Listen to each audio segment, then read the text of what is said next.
Can everybody hear me and see my screen? I think Tori said she could not.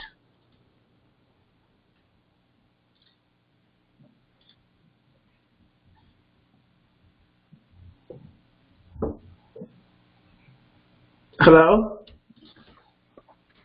Hello? Yeah, everybody's unmuted, so I'm just trying to see if, hey, Sir Jonathan Williams, how you doing? Darius just joined. What's going on, everybody? Everybody's coming in. Tori Jackson saying that she said she couldn't. Are you able to hear, Ms. Jackson? At the top of your screen, Ms. Jackson, let me have her check your mic icon. Let me see if I can unmute her on my end.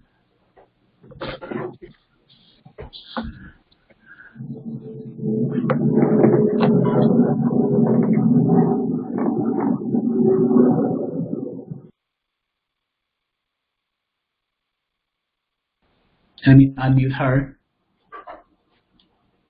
Turn my camera on.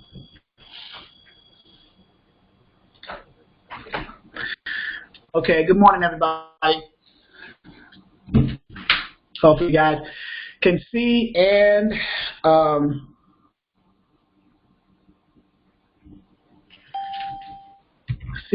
hear me. I'm waiting for a broker and a carrier company to come in so I can give you guys real live training from both sides. That was supposed to be the thing as well. So can everybody hear and see me? I just want to make sure. Tori said she could not. Okay, Gwen said she can hear. Everyone else can hear. Okay, what's going on with everybody? I haven't been I've been training off and on and been dealing with contracts. So what's up with your carriers? What's up with booking loads? What's up with everything dispatching or everything logistics consulting or whatever term you want to use? Because sometimes people don't like to hear the word dispatcher. You know, I think it's a bad taste in their mouth or whatever. But what's going on? Let me address the do a roll call. Laura, how you doing, Laura? Ronnie, Tori Jackson, Gwen, RG, Darius, Ken, and Talina, and Sir Jonathan. So, and let's see. Someone else just chimed in, and I'm reaching out. Sorry, I'm kind of busy trying to help this carrier company do their booking as well.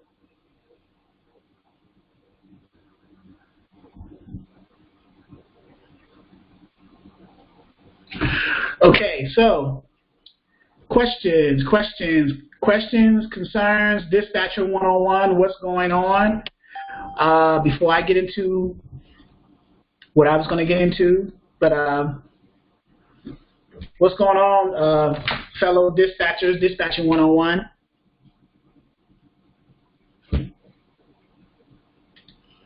Any initial comments, questions, concerns, learning the process, anything about carrier acquisition? I got a quick question about the phone numbers. It's Sir Jonathan. When they gave us the 866 number, those only make can we make outgoing calls where that number pulls up on the person's phone? Or right. Let me answer that question for you, even though that has nothing to do with me and my platform, our National Dispatcher 101. This is Dispatcher 101.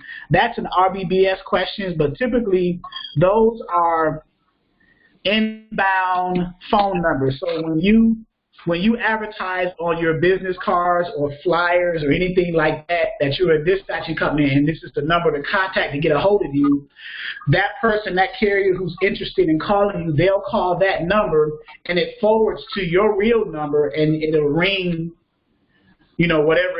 They'll give you an 866 number with an extension under the RBBS platform. That's something that you have to get a hold of Calvin about. But I'm just going to tell you how the process works. It's inbound calls. It's not outbound. I don't think you can make it use the number as an outbound call because you'll get billed for that. Right. They have certain phone systems like Ring Central or whatever phone system they're using. I think they're using Grasshopper. He has his set up where it's just inbound calls and he doesn't have the outbound feature turned on. The inbound feature is only when, as a dispatcher, you're putting up your business cards and flyers and you're advertising yourself on social media or on your website or however you're doing that. And you say, okay, this is my contact information, 866, blah, blah, blah, whatever, extension 123 or whatever. So when an interested carrier wants to get a hold of you, they'll call that 866 number because that's the number they see. It forwards to your real phone number on the back side, and then you get a call on your real number, but it'll still show up as your front end number, the 866 number. That's how that works, call forwarding. But it's only inbound to be received by you from an interested carrier who wants your service. It's not an outbound call. I don't think he has the Grasshopper feature set up to make outbound calls. And I think they say if you do, they'll get billed and they'll just pass that bill on to you because it's not designed for outbound calls. It's only designed for inbound calls. That's why when people sign up for my platform, Dispatcher 101, I don't even include a phone number. I'll say just use your own phone or get your own number because under RBBS, you're going to eventually at some point you're going to break away from RBBS. You're going to get as much as you need and learn as much as you want. So set up your own line. Get you a Ring Central line. Look, can you see my screen? Yeah. This is what I use. This is my business phone. This is also my cell phone. 515, area code 757-515-1684. I get calls on this all the time. This is how I do business. So, I mean, having the professional look, having them call, I'll find that useful once I start getting big enough where I can start hiring sub-dispatchers under me where I can have a Ring Central or some kind of phone system where I need that service. Right now, it's just me and a few other people, and we all use our phone numbers, and you can set up your own other number, port forwarding or forwarding numbers from your cell phone, you know.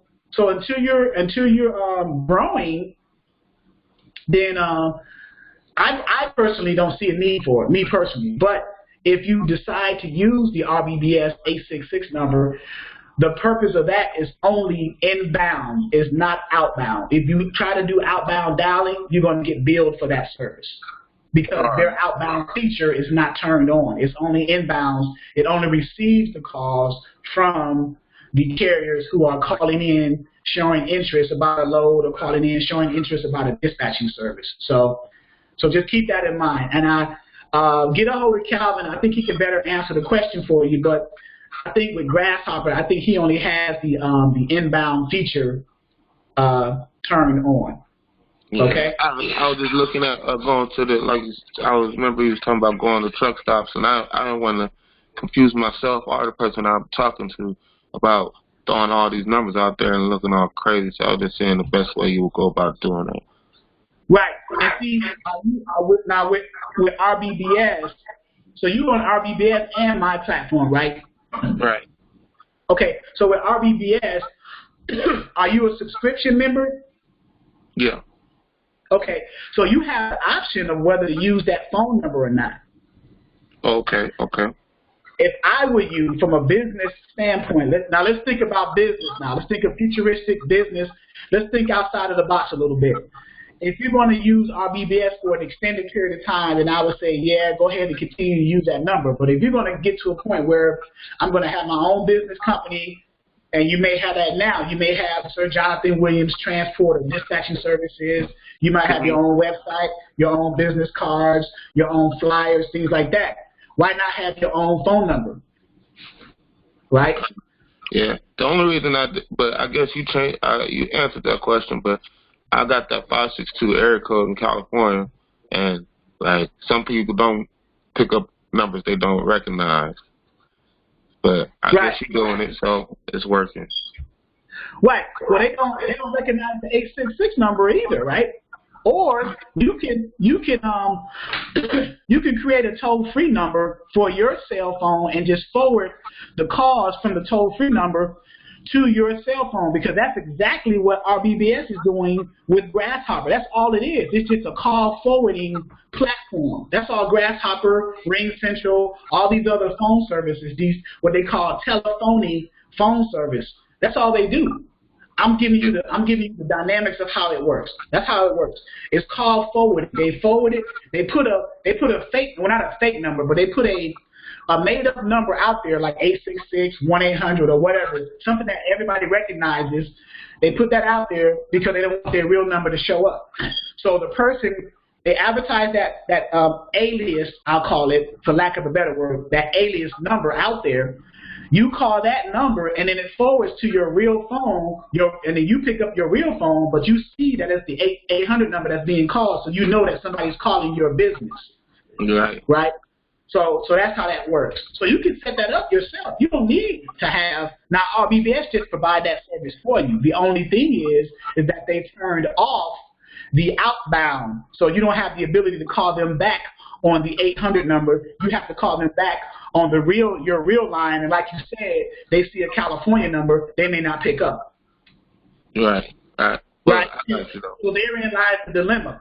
So why not, since RBBS don't provide the outbound, why not get your own inbound and outbound phone service and do it yourself? Because it's going to be your business anyway eventually. And since RBBS doesn't have the complete workflow of that process, they just have them calling in, and if you want to call that person back on the same number they called you in, because if I'm a carrier looking for a dispatcher and I call this 866 number, I'm expecting to get a return phone call from that same number showing that, okay, they called me back, now we can talk about what service you provide and things like that. But if I call 866 and I get a call back from 323, I'm like, wait a minute, I don't recognize this number, click. So, you see what I'm saying? So why not set up your own, do your own research, because this is your company again. Do your own research, look up the options and the different pricing points of different phone services where they do inbound and outbound calls, and then set that up yourself. You may not be able to afford to do that now, but I'm just saying at least do the research now, and then when you get to a place where you can afford to get an inbound and outbound call service, then, make a choice at that point. Good. Cool? Yep. Yeah. And I hope other people may have the same similar questions as it relates to that too, because I think, I'm thinking, I could be wrong, but I've been hearing that, RBBS's phone line, the 866 number, is just inbound. You can't dial out, which doesn't make sense to me, because if somebody's calling me, I'm going to expect to be able to call them back and say, okay, oh yeah, you called my 866 number, but I'm calling you back from my real cell number. That's going to look confusing. Can you see how confusing that would look for a carrier? Yeah, that's why I didn't go to the truck stop and do that. That's why give up those random numbers. Right. So if you advertise your business starting out, you have to make a decision. That's why I use my cell phone, because I could care less who calls me, because I can, if I don't like the call or whatever, I just block the person. But as a business, once I get established and grow, I'll decide to use like RingCentral, Grasshopper. I'll just turn on the features both ways, And that gets into the business aspect of it. Getting set up with your EINs, getting your business license. Now you're setting up. You're working from home, either getting a landline or a cell phone. How do you plan like that? What are the expenses involved in that? What are the benefits? The cost analysis of both ways, having just a cell phone or a landline. Those are the different things you have to consider when you think outside of the box as a dispatcher. Your own business. These are the concepts that you have to consider, and you just need to weigh the options and everything. So. But that was a good question, and there's some other people on here who may be in RBDS and may have that same type of question and saying, okay, yeah, I see they can call us, but we can't dial back out. That may be a question that you guys might want to ask Calvin to consider turning, why, or number one, why isn't it that feature turned on? And put that scenario to him and see what he says. Like, okay, they have the ability to call us in on that 866 number, but why can't we call back out? Because it's the same number that they're going to see, but if we call them with our real numbers, it's going to look confusing to the carrier. So that may be a question that you can pose to Calvin and see what justification or what reason why he's not using a two-way street when it deals with calling the carriers on that toll-free number. And if that question is not answered by him to you satisfactory, then you might want to consider just using your own cell phone to call the carrier, back, both ways. So, right. So because as a business owner, when you're in different platforms or you're utilizing different networks, you have to start asking questions that's going to affect your business most effectively and efficiently. I don't care who it is, me, Calvin, whoever, because this is ultimately going to be your business. So you have to think in lines of, okay, does that make sense to me? I give them a number and then they call me, but if I call them back, I got to call them back on the, does that make business sense? Or does it make common sense, really? So these are things you have to think about when it comes to that outside of the box thinking. And I'm not shooting down Calvin, I'm not shooting down mine. I'm just saying from a perspective as a business owner, it doesn't matter if you're a dispatcher, if you sell lemonade at the corner, whatever you do.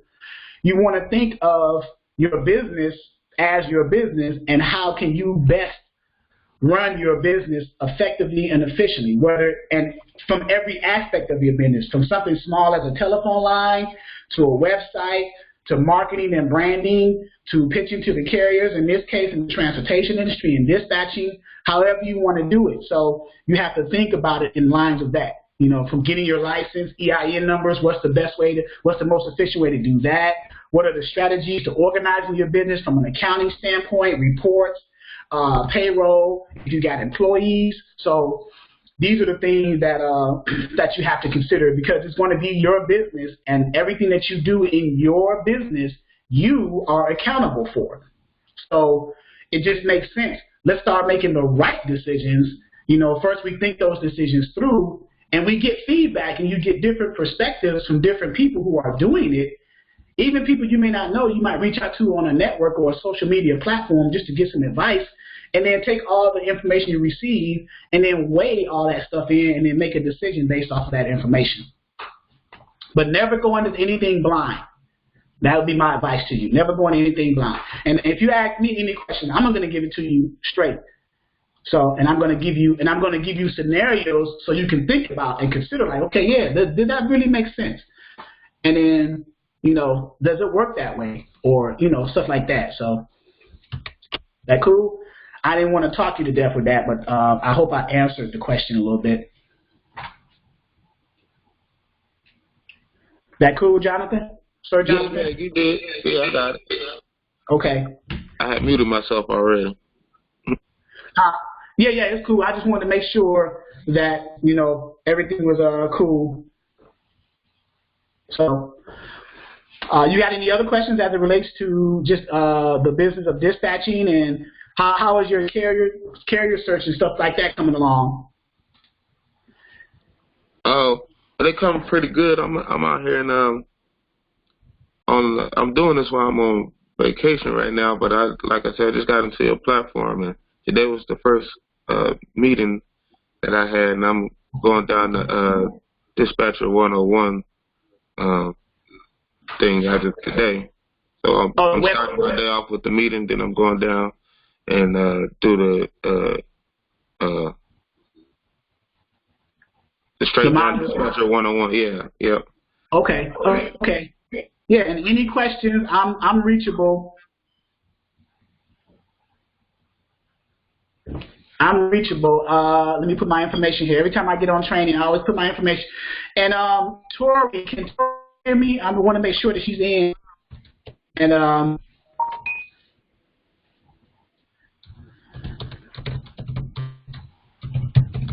yes, I can hear you.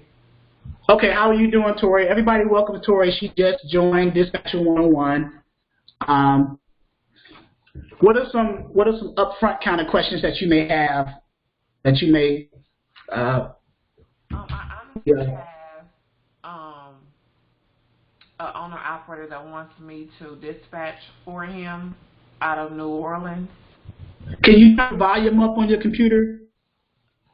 Can you hear me? It's oh.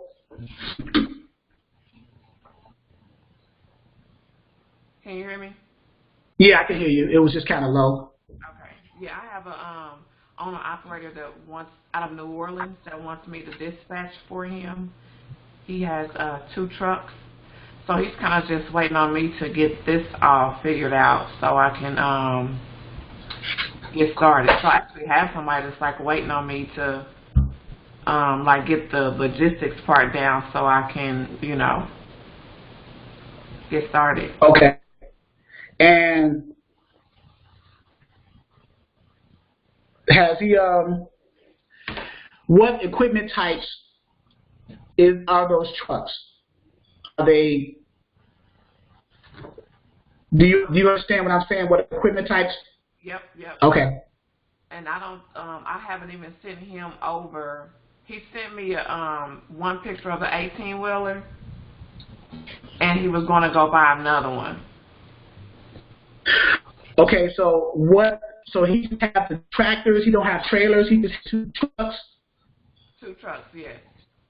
Okay, so he's power only now. Okay. So does he want you to dispatch him as a power only operator, or is he going to wait till he gets trailers and then dispatch with the trailers as well?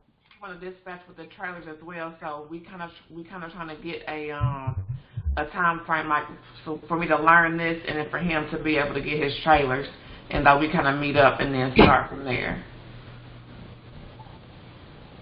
Okay. And has he signed a dispatch agreement with already, or is he waiting for you to learn? Yeah, he's waiting for me to learn. So he wants to sign a dispatch agreement with you now while you're learning, or he wants to wait till you learn and then sign the dispatch agreement? He hasn't really expressed either way. He's just kind of like getting his money together to get the get his trucks and stuff, and then I told him this shouldn't take a lot of time for me to learn. Okay. So I haven't sent over any dispatch agreement. I literally just signed on with RBBS last week. I signed on with you yesterday. So I'm kind of still going through, you know, both websites, all the literature. I also I'm going to give you the cliff note. I can hook you onto the learning curve quickly, and then you can do all the extra learning in your downtime. But we can get him a load like now. I mean, if you want some basic training, like he's in New Orleans, I can look up either power. Since we don't have trailers right now, we only have to be able to look up power only loads for him.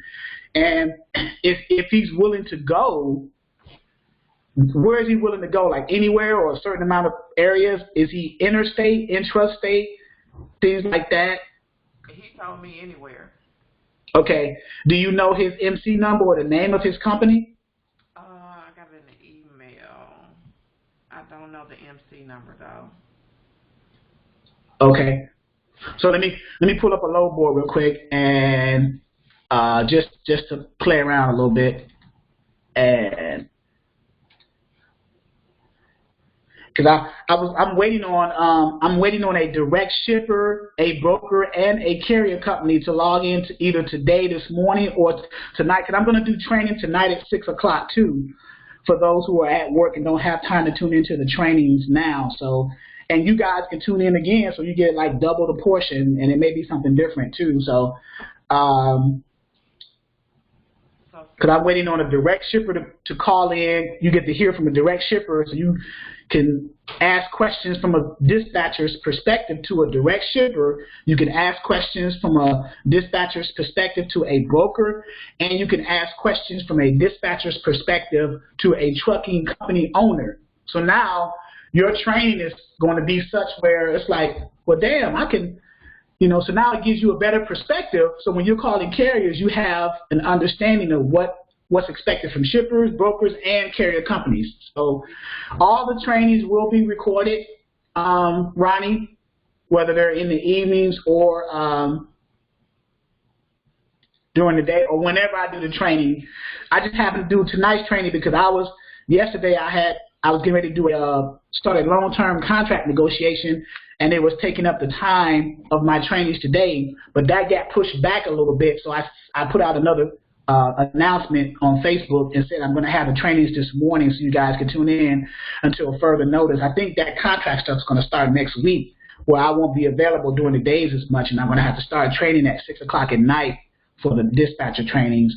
The only down thing I don't like about that is, well, I guess it still can work because you still can call carriers in the evenings, but as far as calling brokers live, that's going to be the only disadvantage. But I'll leave that up to you guys to call brokers during the day in your time, at least give you the training on how that's done. Okay, Tori, so what do you got? Where is he at? Is he in like Baton Rouge, Louisiana, Shreveport? He's in, I can't find the email.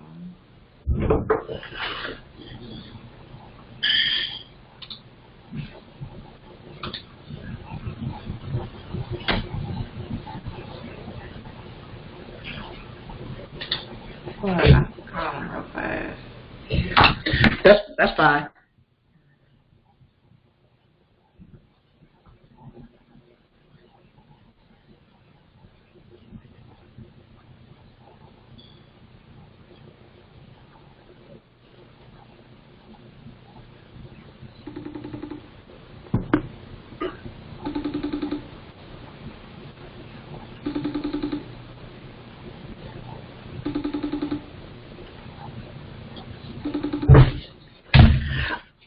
I can look up just the state of Louisiana, and then I can always edit it to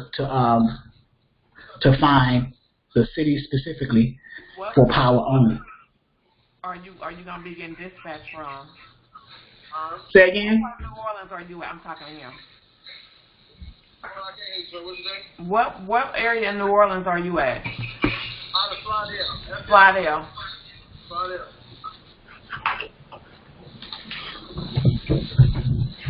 I think it's Slidell. Yep, that's it. Correct. And right now he's doing power only at this point, right? Do you is your truck power only? I'm doing power only right now. Yep. Okay. What's his MC? What's her MC number? Oh, let me text it to you. You gonna text it to me? Yeah, give me 2 minutes. Let me get to a spot and I'm gonna text it to you. You need my MC or this is my MC number, right? Yeah. Alright. Give me a second, let me get it. Okay. I'll call you right back. All right. Sound like he was out. Looked like he was out and about. Yeah, and the reason I'm asking that, you always want to look them up just to make sure that everything's up to date as far as their MC authority, insurance, W-9, because you don't want to waste your time with someone who's maybe his insurance is outdated and things like that, because you want to make sure everything is, because the reason why I say that, because when you call brokers or shippers, they're going to ask you for those documents all the time, and if you're not sending updated documents, then they're, now you got to use that extra time to get your carrier to update their certificate of insurance, update their MC authority and then their W-9 and stuff like that. So that just takes away extra time. So if you do your work up front, you know, saves it on time.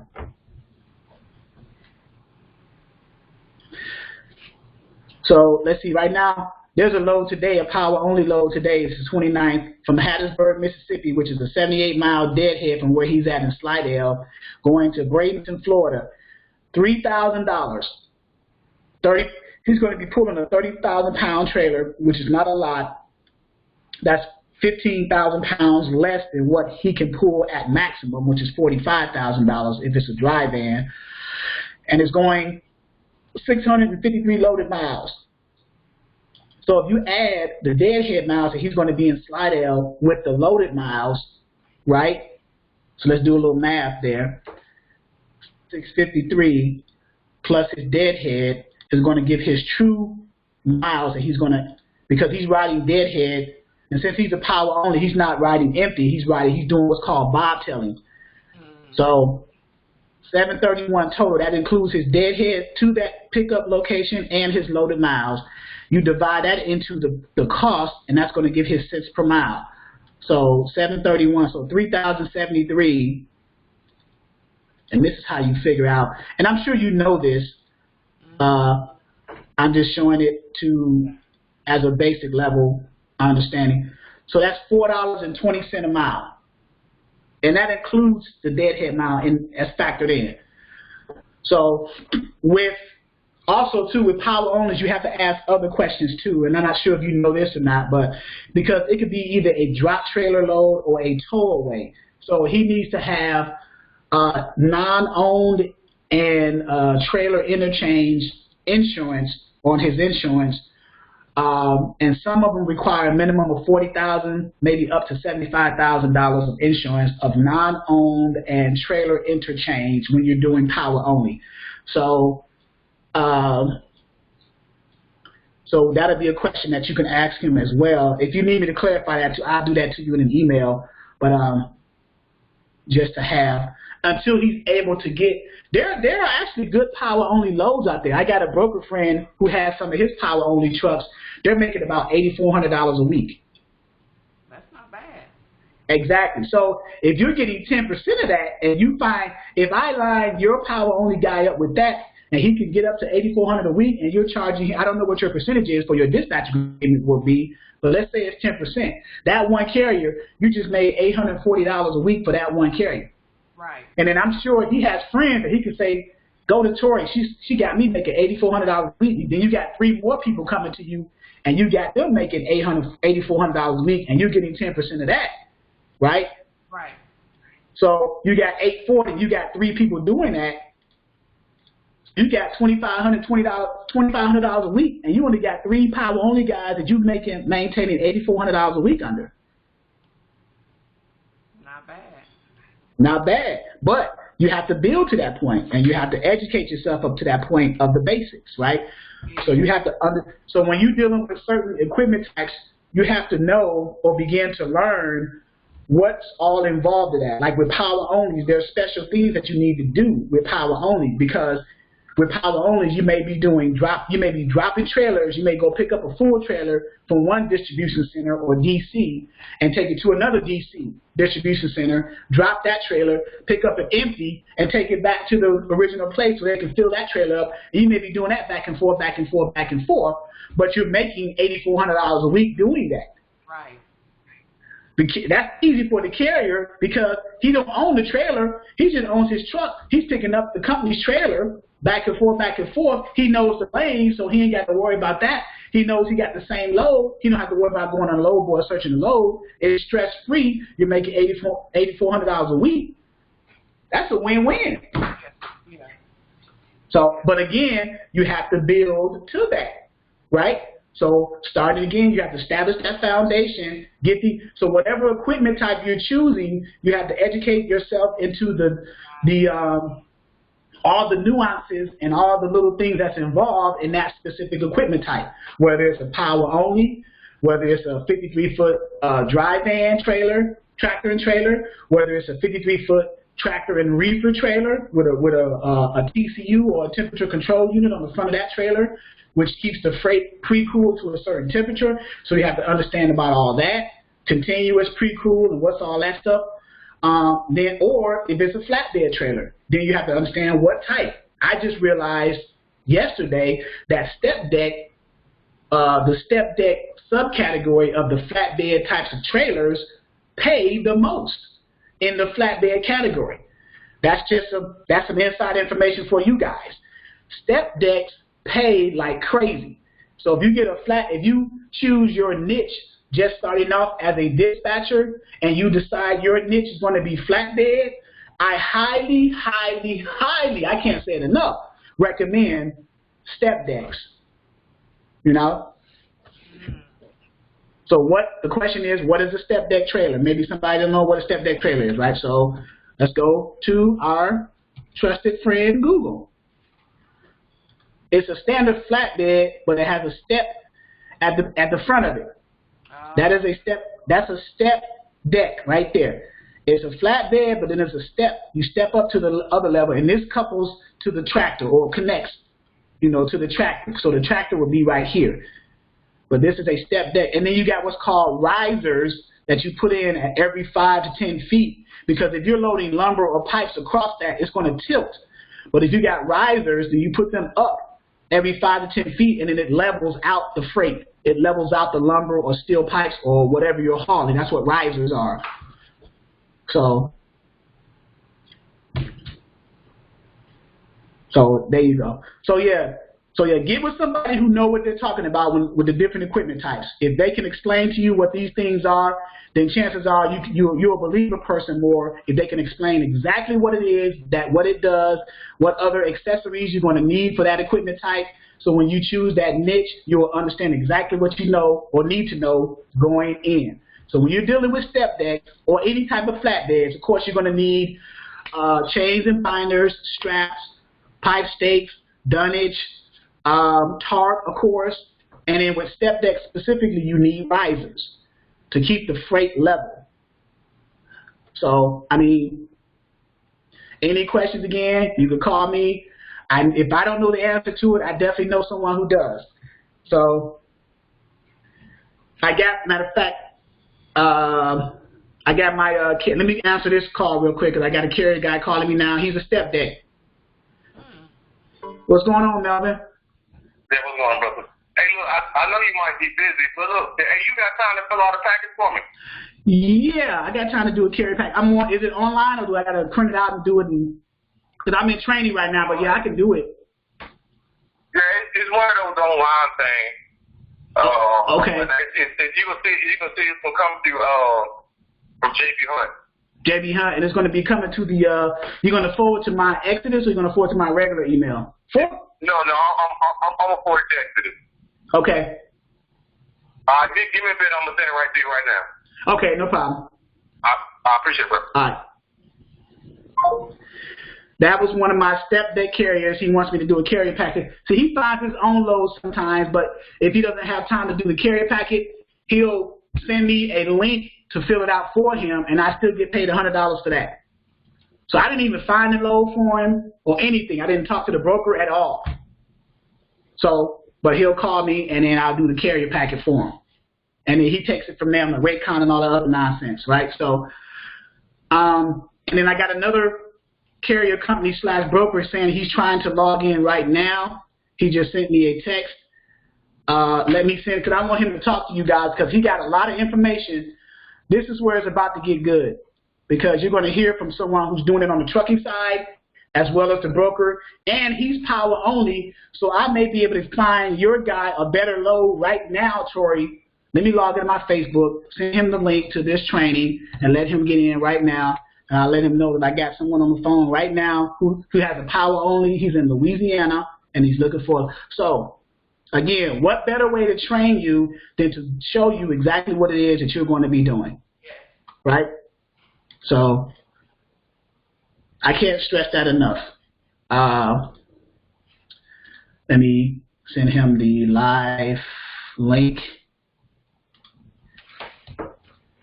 and see what, and he'll probably want to call you offline, Tori, to get the details with you and your guy, and basically pass information to you between you guys, and you guys can talk. Okay. So,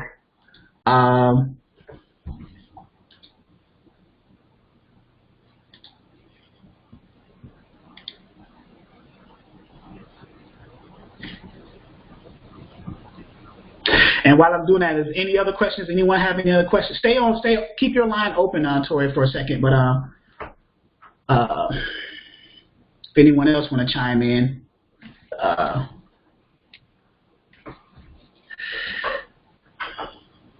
let him know.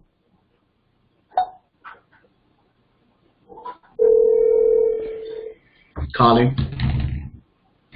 Oh, there he is. Okay, he just joined. Hey, Ray. Unmute yourself, Ray. Or I could unmute you. Let me unmute you. Ray just joined us. Ray. Let me unmute. Ray.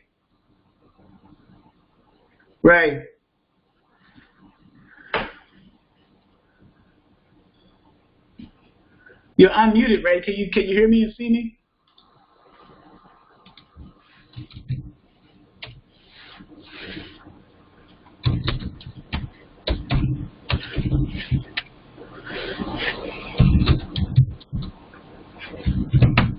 We call it cell phone.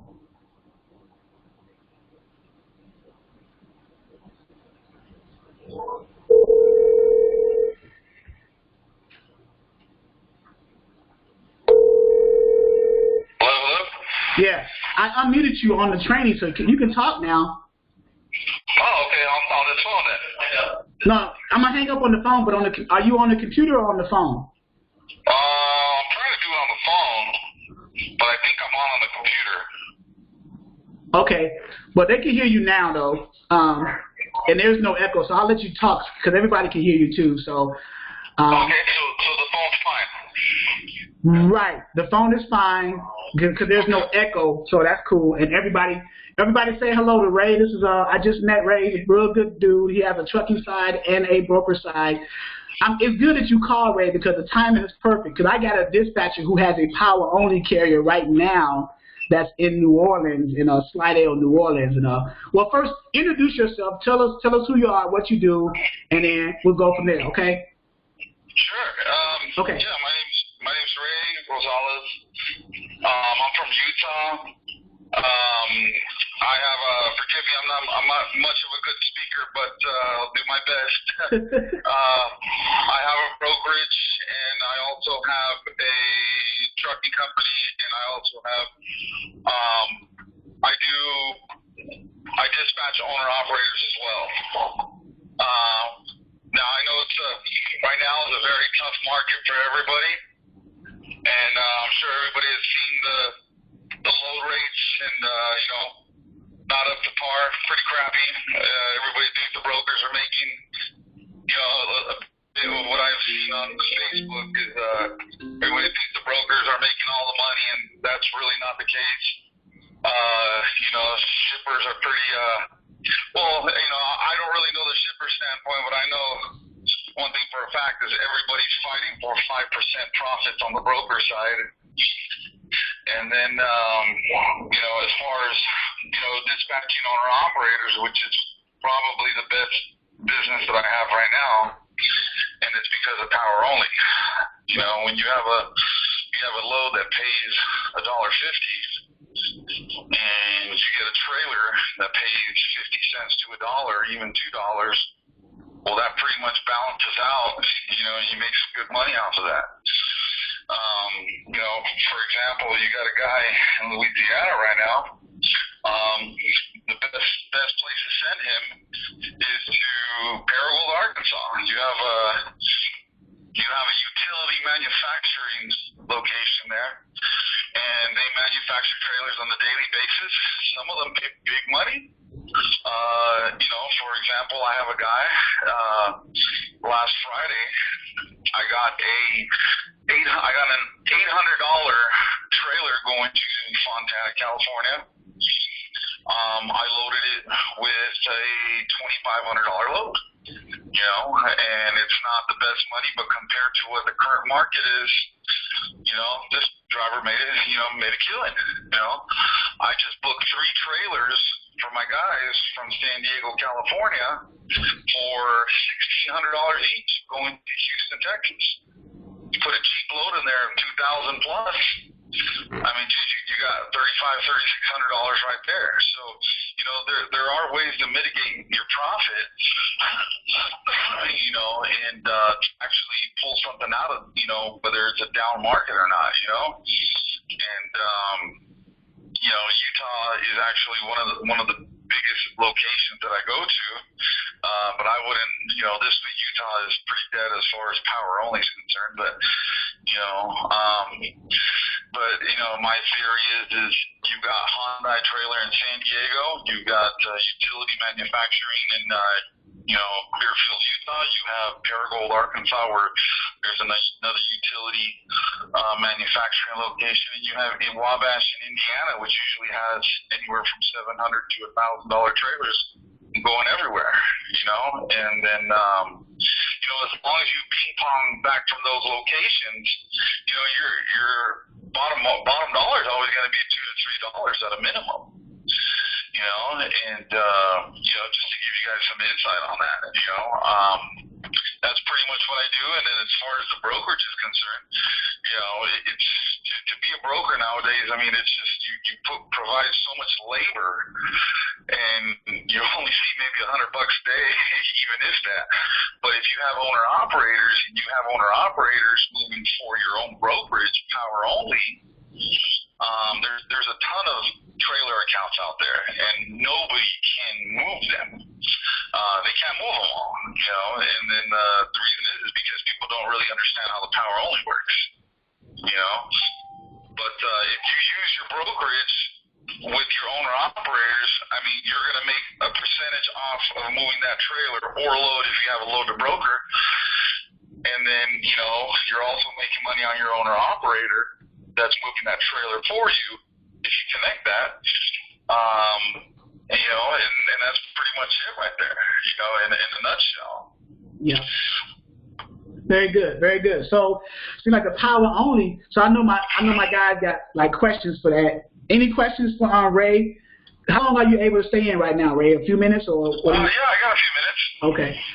Any questions for Ray, guys? His specialty is power only, and you made a good point about the coordinates. So you got trailer manufacturers in Indiana, Utah, and I think you mentioned Arkansas. So if you can ping, now do they communicate with each other where they ship back and forth between each other? Because you can set up like a coordinated lane right there and just keep them guys running like that. Is that how it works, Ray?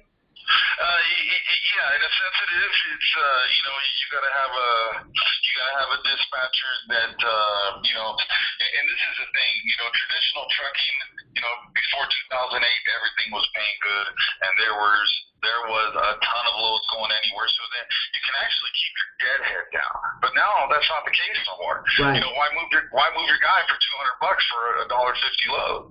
You know, so it's pretty much, you know, it's a lot more work for the dispatcher nowadays, you know, but, you know, you got to do what you got to do to make $1, you know, or even more. So, you know, it's on the dispatcher's part to coordinate that or sit there in what I call a load watch.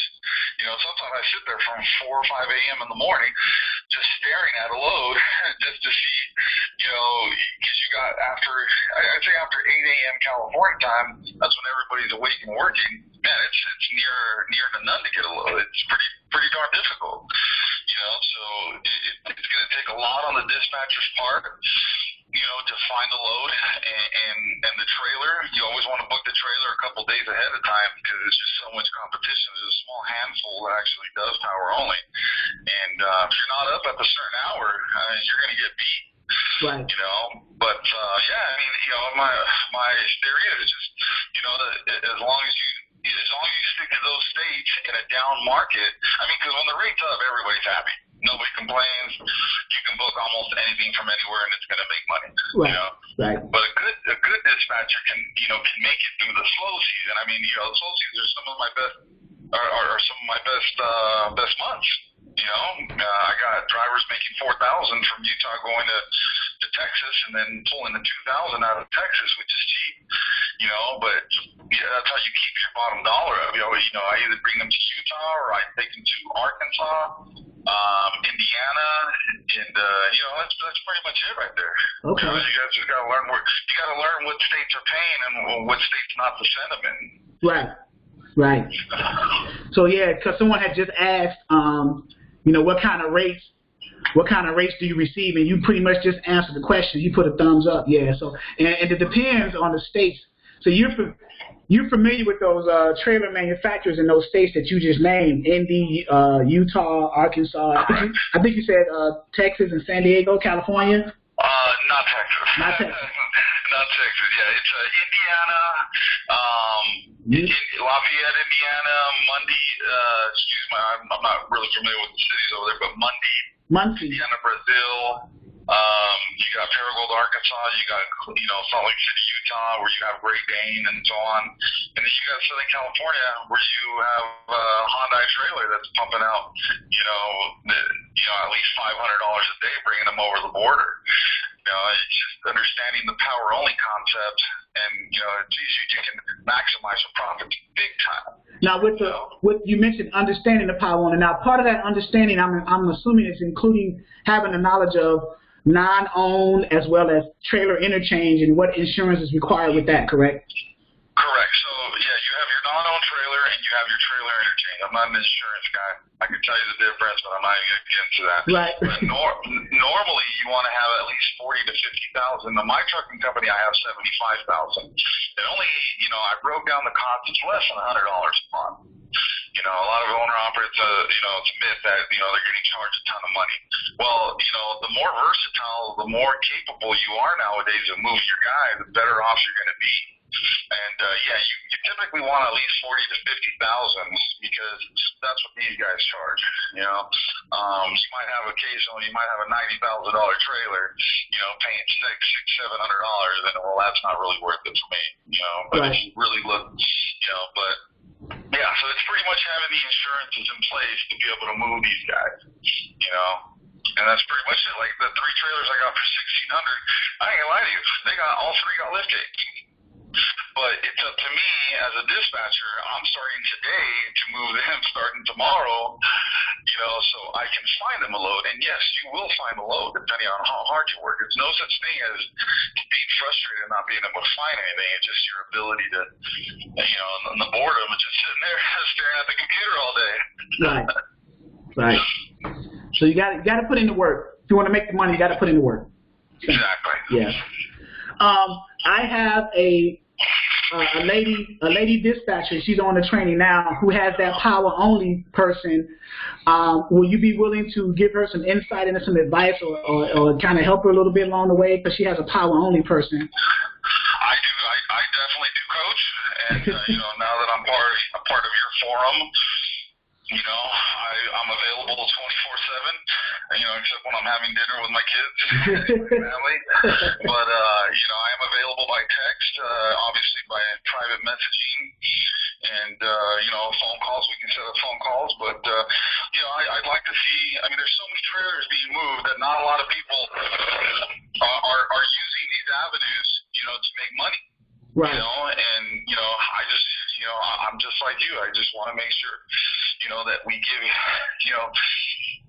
these dispatchers nowadays a good, fight. You know what I mean? So they don't go under. I see these 500 truck companies going downhill just because they have too much overhead and they're just not being smart about it. Right.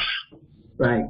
Okay, so I'll tell you what, anybody in my network that has a power only, I'll let it funnel through me to get to you, but I don't want to overwhelm you with everything. So I'll be the main point of contact to you, and then we'll see how that works out, and then until we build up some kind of trust with the dispatchers and stuff like that. And not saying that we can't trust them, I'm just saying it just makes sense to just have one means of contact, and then we'll funnel that until we see how that goes. Right, so there's so much power-only business nowadays that even if you can't find the load, that is up to your dispatcher to work hard to find a load. But as long as you have the know-how, I can teach these guys how to get accounts with these certain direct vendors. I mean, there's just, you know, you have these brokers out there that are these high-powered brokers like TQL. Everybody knows them.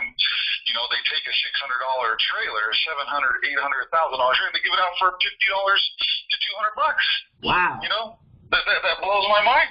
That blows my mind how all these independent companies, small trucking companies that aren't exercising all these different avenues in order to succeed. And you got these high-powered brokers just taking all the business, just taking advantage, you know, of people like us that are just trying to make it. Right.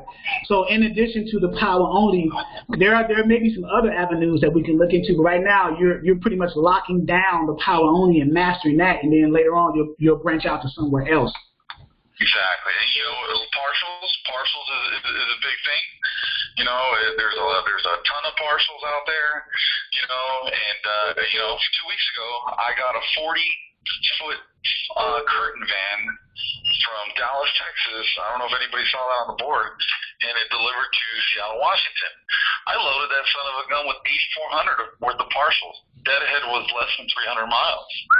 You know, and nobody believes me, but it's the work is there. You know what I mean? You gotta have the intestinal fortitude to make it work, and then, you know, talk to your carriers and say, hey, look, this is gonna work. You know, and then you know, go send them to Kent, Washington was another pain in the butt. But I got my guy another curtain van that was a 48-foot curtain van going to Kingsburg, California for $800. You know, I made $3,800 coming to Southern California. Wow. See? You know, so the work is out there. You just got to learn. You know, you got to get that eye so you can know what to look for. Right.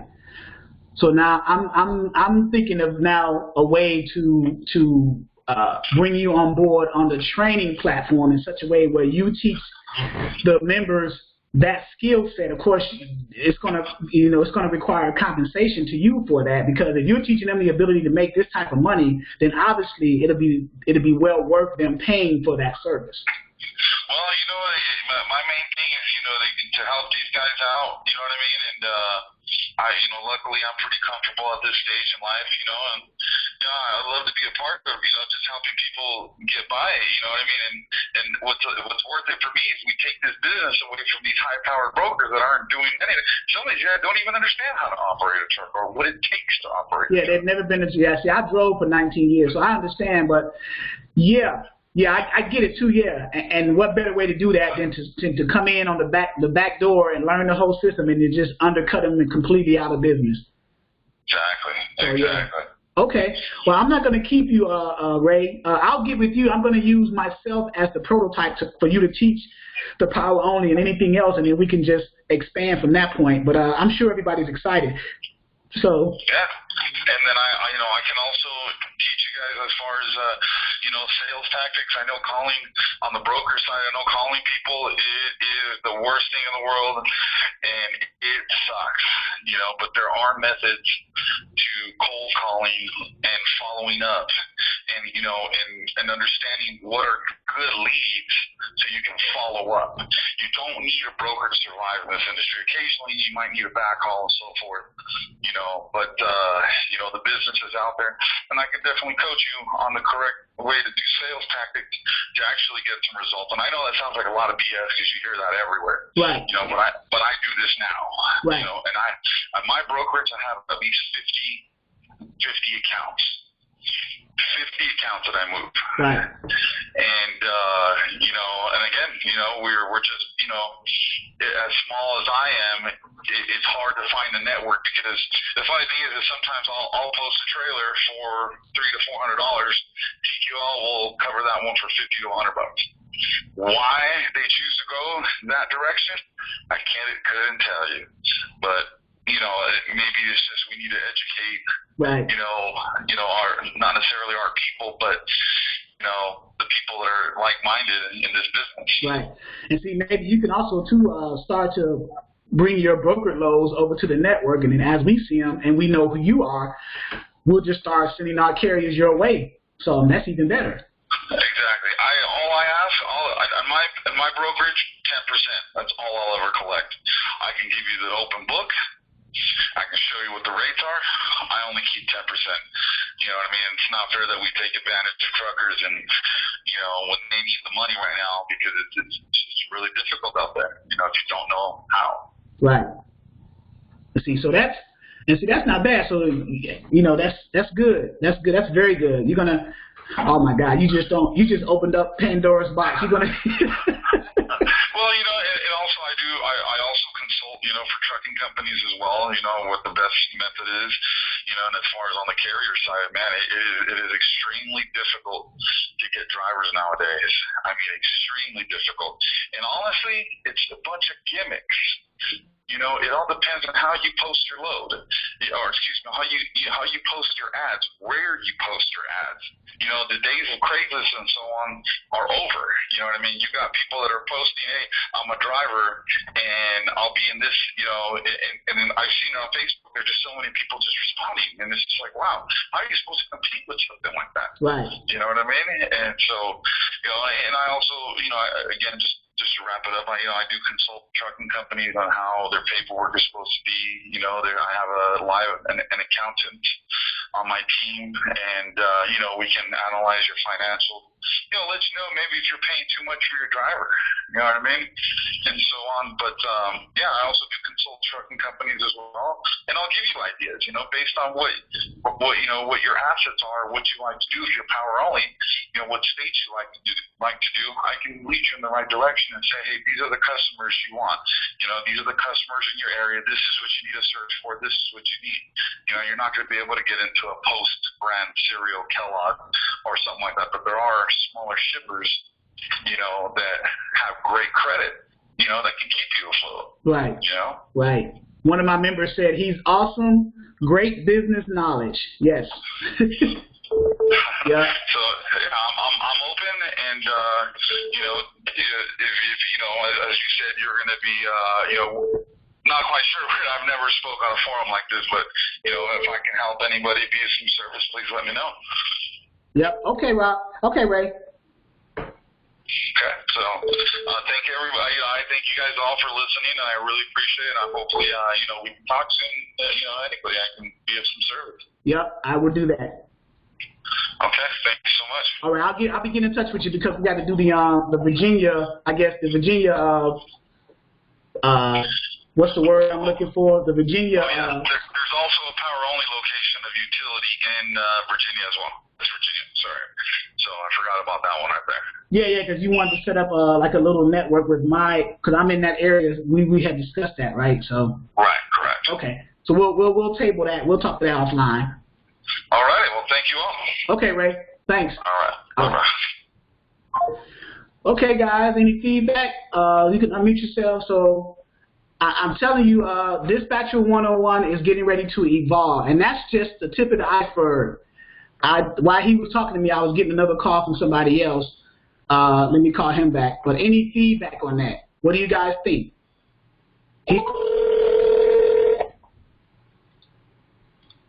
One second, too.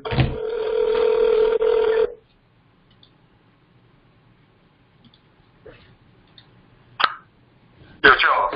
Yeah, I was on the other line. I'm sorry. Okay, no problem. I just want to confirm. You did get it, right? Let me, I'm logging into my email now. Yeah, crossover. Yep. Yeah. I just wanted to confirm part you got it, because the broker contacted me. That's why I just want to make sure part you got it, because I'm sending it to my phone. Okay, so it's JB Hunt, and I guess it's gonna ask for the MC to log in. I forgot your MC. What's your MC again? 1011149. 1011149. Okay. Yeah, that's 31. Yeah, 1011149. Yeah, that's right. Yeah. Okay, I'm in it. I'm in it now. So if I got any questions, I'll call. You gonna be by the phone? Yeah. You know, I'm gonna be by the phone because I'm waiting for confirmation. So I can go ahead on over there and go and pick up the load. Okay, I'm looking at it now. Yeah, I'm looking at the first page now. A lot of standard stuff. Everything's passed. You know, click next to go to the next step. Yes, this data matches my company. It's an RMIS registration. Okay, crossover. check here if the pay to the address is the same as the main address. Is that okay? Say it again. It says check here if the pay to the address is the same as the main address. Basically, where you're getting paid is your brick and mortar, 3113, wherever you live. Yeah, but then, you know, I got a factoring company. Okay, well I'll leave it. Yeah, I'll leave it unchecked then. Yeah. Okay, so let me go ahead and let's see. Required first and last name is going to be you, obviously, Melvin. So how's it been going, man? How was your Memorial Day? It was good, man. It was good just to hang out with the family. You know, I don't really get into celebrating the holidays, but any time when there is a holiday that they put out there for us, I just spend time with family, man. So got a chance to, you know, spend time with my old lady, the little one, and then my uncle, my mom, and them. So that's pretty much what I did, man. So it was pretty chill. How about yours? It was all right. So I grilled and stuff. So who's the fact is asking for the factory code? You got who you got? TBS? Yeah, Tabs. Oh, Tabs. Yeah. Okay. Yeah. There's so many of them out here. Tabs Incorporated. Got it. Yeah. Okay. Yeah. I'll leave all the other stuff the same. Nikitia and all that stuff. Her information's in there, so that's fine. I just want to get through it so you can get this rate con and get going. Yeah, but other than that, business-wise, is it going all right though? No, man, I ain't a millionaire like you yet, man. I got to get there. I ain't there yet. I got the millionaire like you, but I'm getting there. Once you and Patrick crank up the the brokerage, yeah. You'll be good to go. Yeah, I just got off the phone with a guy who's a carrier and a broker side, and he knows his stuff. And his niche is power only. He was telling us in the training, because I'm still doing the training right now, that there's money to be made in the power only if you structure it right. And he was telling us there's a lot of trailer manufacturers that he has accounts with, and his broker side, he has 50 accounts. So I'm going to soak up as much knowledge. I may even partner up with him and bring him under the Dispatcher 101, and we can, go from there. Link up and network, yeah. And that's how you do it, though. It's not what you know sometimes, it's who you know that kind of help. 100%, because I was saying the same thing, because I met this one brother, and he was doing the trailers. And Pat was saying, and I don't know, like I said, a lot of this stuff I'm still learning. He was saying the rates are different with step deck and flatbed and dry van. Right. The guy was saying, he said, man, he was like, him and his brother, it was right. He said, man, we don't leave the state of Virginia. He said, you don't have to. Right. He was saying about the company that you can sign up with, and basically they can find you a lane. I forgot the name of that company. Oh, that would be good. Because if I get that, I can share that with the network here, and we can send, because our dispatchers, we have, some have more than one carrier, but we have up to about 2,000 different dispatching companies, and each of them have at least one carrier. So if we can put them in the lanes of that person, it'll be a win-win. Hold on for a second. Hold on.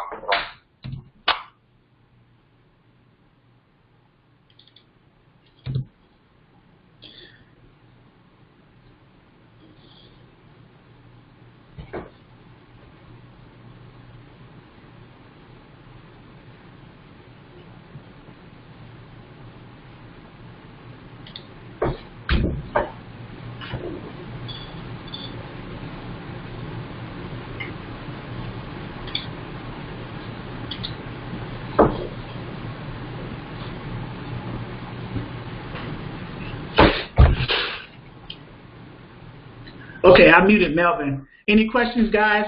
Because I'm actually doing his carrier packet, so I'm doing a lot right now. I'm doing a carrier packet, talking to him. Just got done talking to Ray, helping out. Let's see if I can help out Tori. Let's see. I think he just texted me. Yeah. Hello. Yeah. Hello. Yeah. I just unmuted you. Okay. Yeah. I had one broker call me. They competing. A lot of these brokers don't be having to load, and he's saying that he got the load or whatnot. And then the guy, he told me 700, and I told him, I was like, man, look, I can get that same load for $950. So I got the load. Oh, he's trying to play games. Yep. Yeah, just come on off that money, that extra $250. Quit playing. But at first he said 700. See, that's crazy, He said man. 700. That's crazy. Yep. He said 700. So that's what I said. That's why I say, you know, it's definitely demonstrating the side you really want to be on the brokering side, because you can broker your own load. And if you choose, you got some other agents, you know, they can broker other freight, but it's nothing more, you know, make your truck priority and broker your own load. And that's You what don't got to worry about all of that. And that's what Ray was making, because he has a trucking side and a broker side, and he has 50 accounts. So he's okay, because I'm sure some of his trucks from his trucking side, he's using the freight from his broker side to broker. Yeah, I don't know about that, but you know, they have to be two different entities. Like you gotta have the MC number for the broker, you gotta have the MC number for Yeah, he does. for the carrier side. He does. Yeah, he does. He does. How many total? It's just you, right? How many total drivers you have? Just one, right? Just you.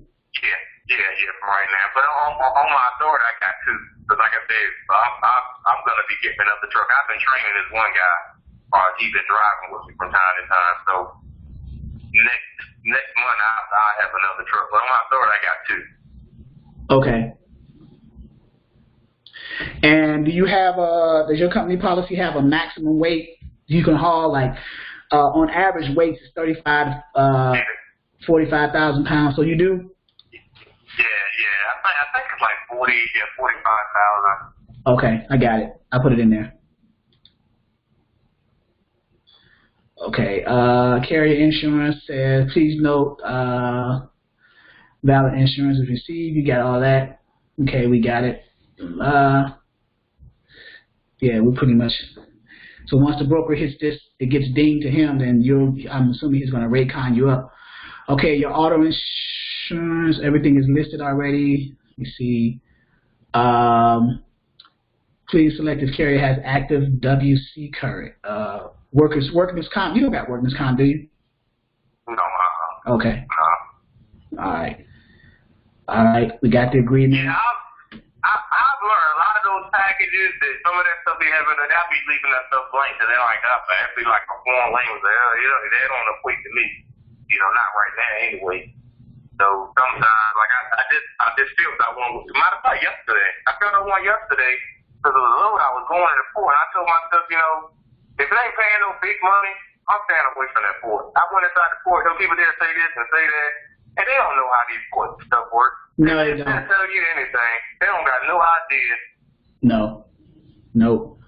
Let me see.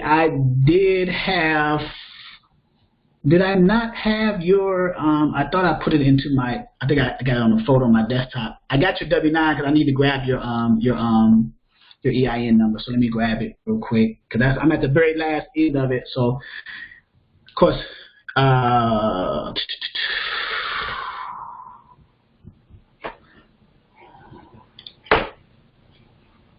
it would be crossover.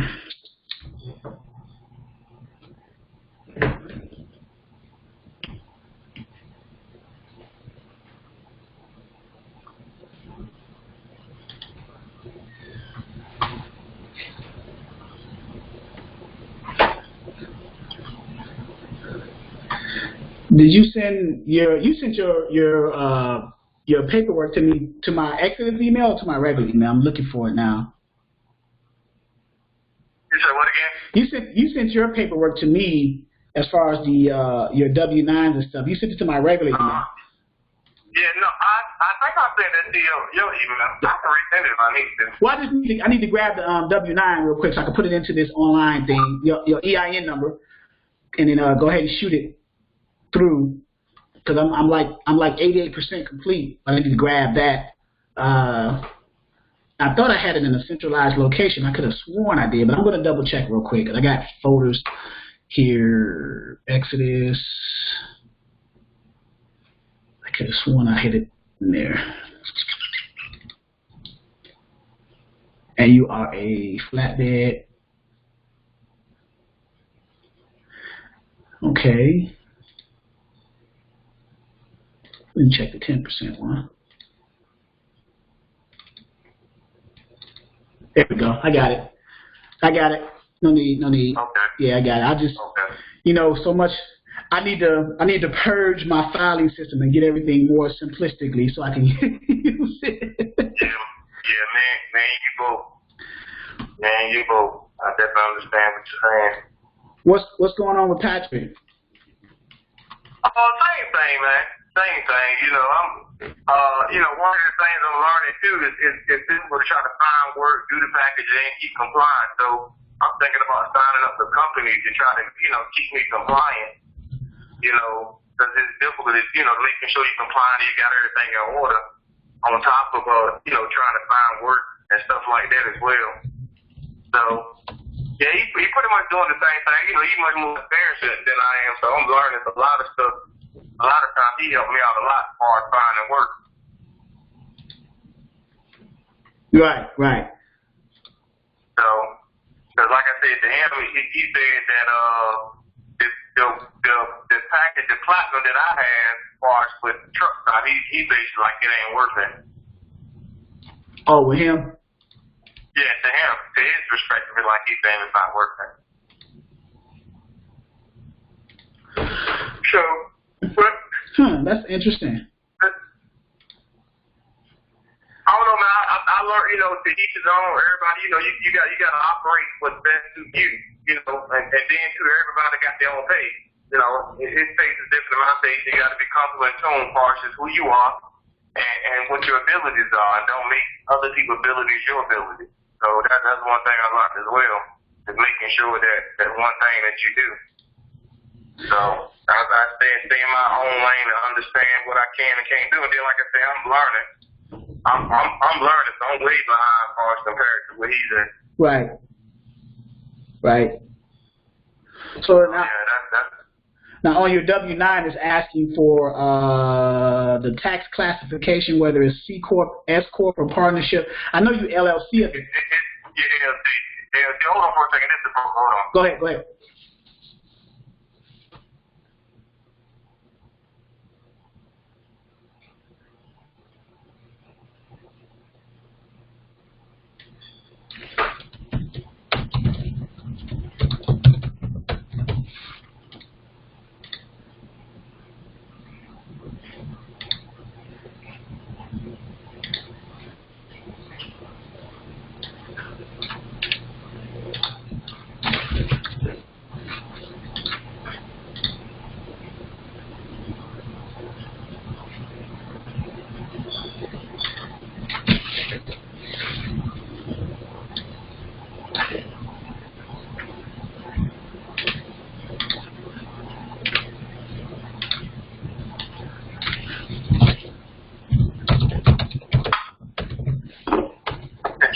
Yep. Hello? Yeah, I'm here. Hello? Yeah. Yeah, that was the broker. The broker I'm doing, he was just asking me, I told him he was about 80% finished. So he was like, as soon as you finish, you can call back. I think brokers be trying to fight for low, so as soon as whoever secured it first, they got it. That's what I think. Right. So where's this load coming? This is local, like the Virginia. No, this is going from Hampton to Rosedale, Maryland. Okay, so I'm just going to put the Mid-Atlantic region that you're hauling in: Maryland, Delaware, VA, DC, and West Virginia. Okay. Yeah. Okay. And I even go to North Carolina, South Carolina, because I've been to South Carolina as well. Okay, so it's asking for 3. So I'm going to say Virginia.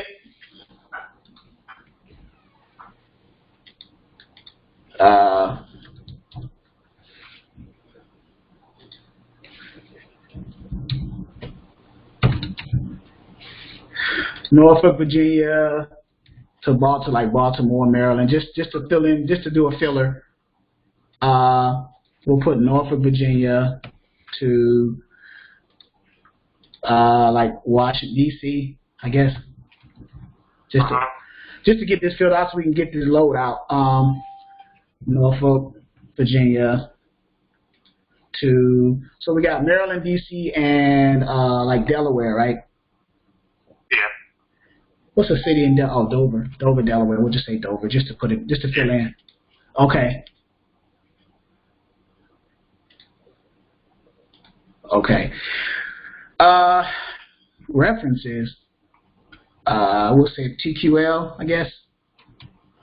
Yeah, TQL is one is a reference, and then there's another company called Atomic. Okay, and it's asking for 3 with contact names and phone numbers. Are you serious?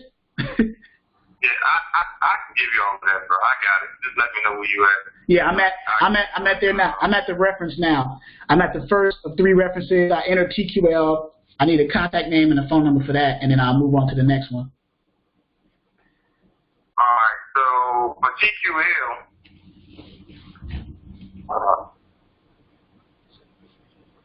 the contact will be Craig. Okay, and then a phone number. And it's 1-800-580-3101, and that's extension 53950. I don't know if I need to repeat it. Yeah, repeat that again. 800. Yeah, 580. 3101. Yeah, it's 3101, and extension 553-950. Okay, second company and contact name and phone number. Okay, so that's called Atomic. So PCT Brokerage. PCT Brokerage. This contact, his name Dan. PCT Brokerage. Okay. Dan. And the contact is Dan. And that phone number, let me know you're ready for the phone number. Yep. Area code 267-399-9320.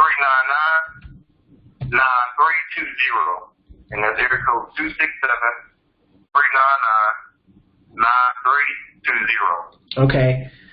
And the last one? And then the last one is Sherway. I know that. I know them. I've done work with them. Yeah, contact is Mike. Okay, and the phone number? Area code 803-720-5359. And that area code again, 803-720-5359. All right. And it says you can have at least 3 if you wish. Okay, next step. All right.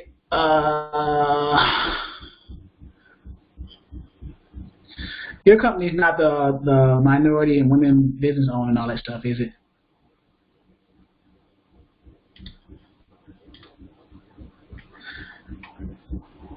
All right. Micro point.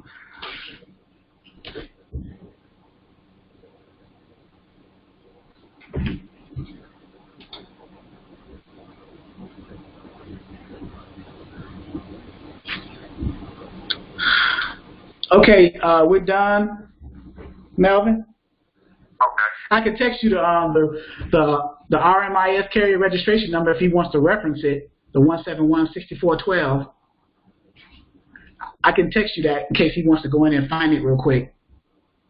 Gotcha. Yeah. Text to me just in case when I call him back. Okay, I'll do that right now. Or whatnot. Hey, but let me ask you, if I got a box truck, would you be interested in driving that and trying to broker? You just want to stick with the brokering? Well, if you can find steady freight, because I got another guy who got some contracts up in Richmond. He wanted me to drive. He was going to pay $20 an hour, drive up there, pick up some kitchen cabinet stuff, and then bring it down to Norfolk and deliver it to different areas. And then I keep the truck overnight and all this other stuff. And because they're getting ready to springboard into an Amazon DSP contract, a delivery service where they get you the 10 Sprinter vans, and it's like a franchise with Amazon. They provide the They provide the trucks and everything, all the franchise business model, and they provide the freight, and then you just pay them a franchise fee. But right now, it's one box truck, and he's getting set up with a company in Richmond off of 95, off of 10. There's a company up there that loads kitchen cabinets and bring them down here to this area, and it's intrastate. It's not interstate. So, but yeah, we can talk about that. We just got to get. How much is, so he only paying, but it'll be different if you got your own authority and say that's $20 an hour. That ain't nothing, exactly. So yeah, if you have your own authority, then you can command. And I got companies, I got at least 2 companies that I know with LTL straight trucks local in Norfolk that I used to work for years ago. And I called one of the guys yesterday. I said, look, I'm about to get some straight trucks. Just telling them that. I said, I'm about to get my own authority and some straight trucks. Can you subcontract the work, throw some work? Because they get steady work all year. So if you can get up under some of that steady work until you're able to find your own, at least you generate income. Hey, so if you're interested, I got an account with Penske. I ain't really no big fan, but, you can go with me. We can go and sit down and talk to them about numbers, and maybe you try to write one for maybe 3 months and see how it worked out. You have to be responsible for the insurance and paying that. Right. But I'll do that for you.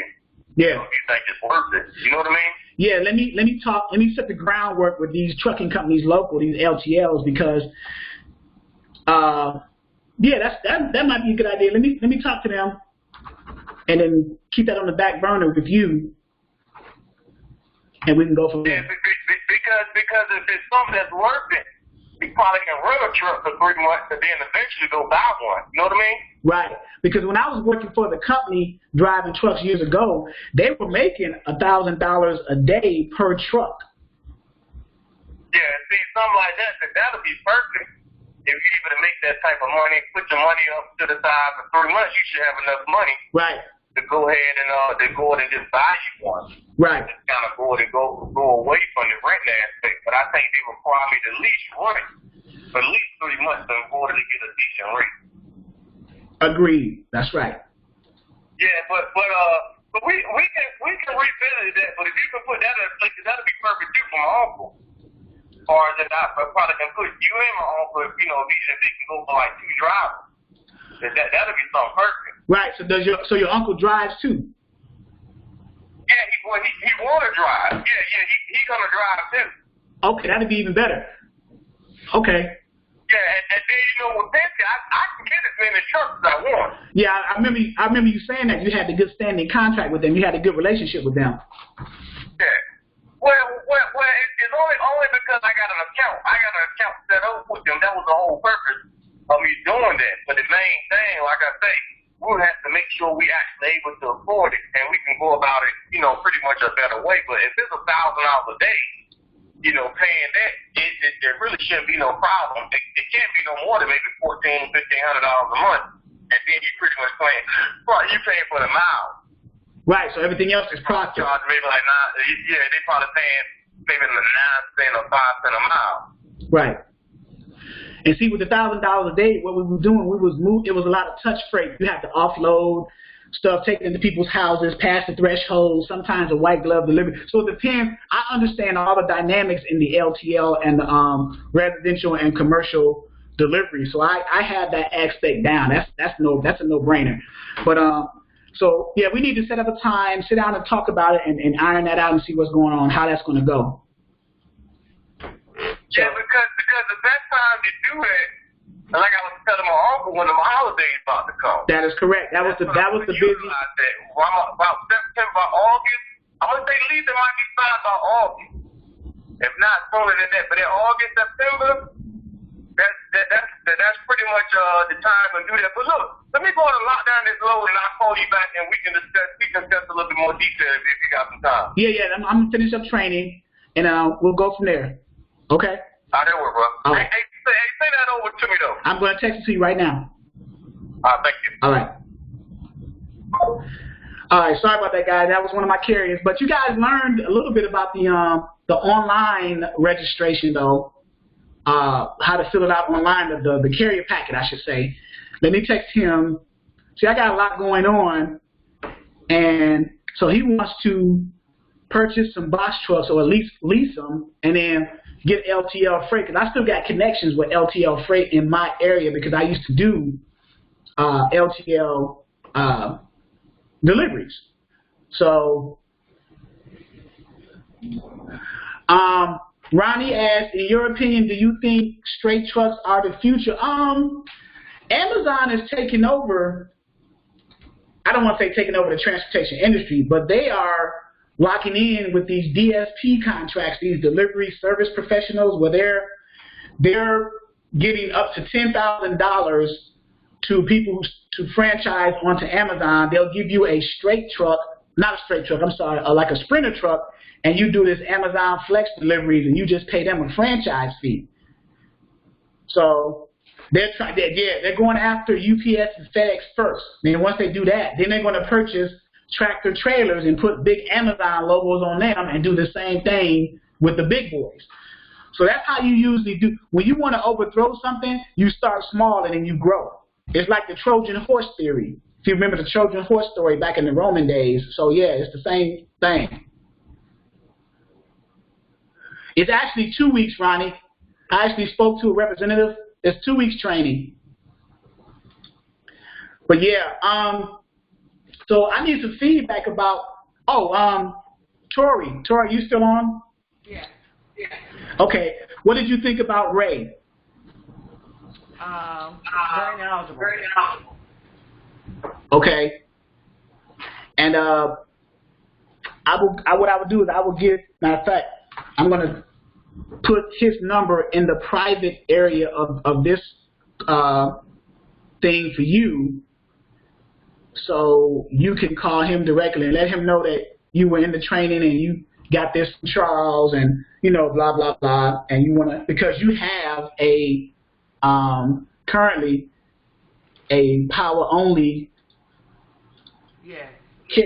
carrier.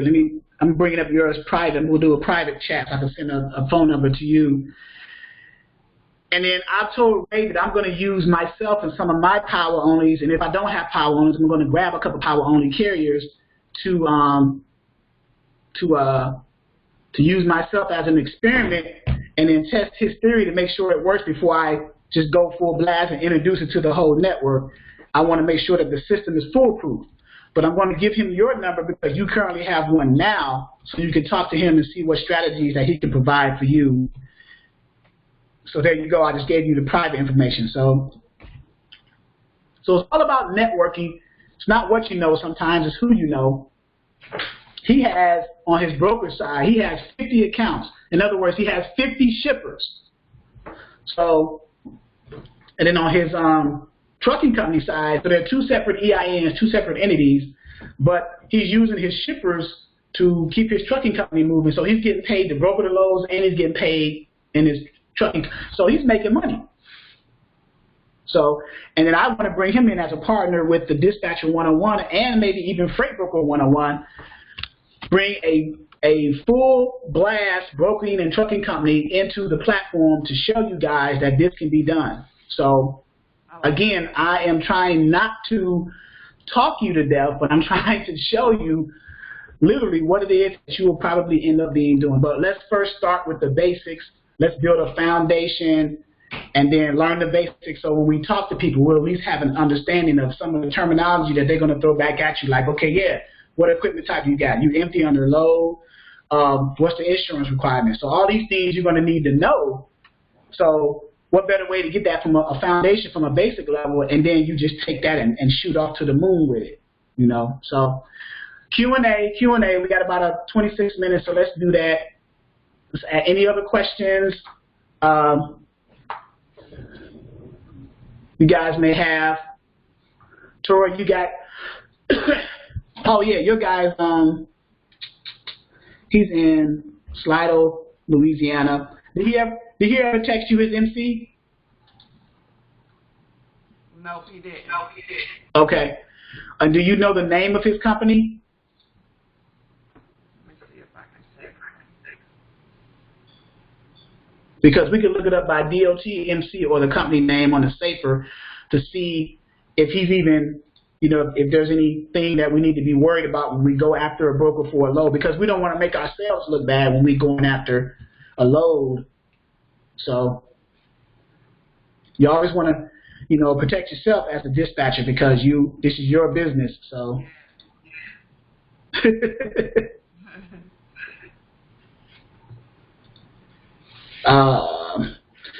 Yeah. So Ray was saying Indiana, Arkansas. So Indiana, Arkansas power. There's trailer manufacturers. So I didn't even know that there was even a market or a niche for that. So he just opened up a whole new can of worms. Indiana, like he said, Brazil, Muncie, Lafayette. For coincidentally, Brazil, Indiana is where a guy that I know, you guys may have heard of him, Shaggy, has his trainings over there. Shaggy is real. He talks to you, you got to have thick skin when you're dealing with Shaggy. How about that? I'll keep it like that. So, but he knows his stuff. So. Okay. So I got an MC number. Okay. Let me, so his MC number is? 103. Okay. 2916. Okay, so 1032916. Let me make sure that I'm gonna go back and put DOT, and there we go. Is it Alfredo Elizondo? No.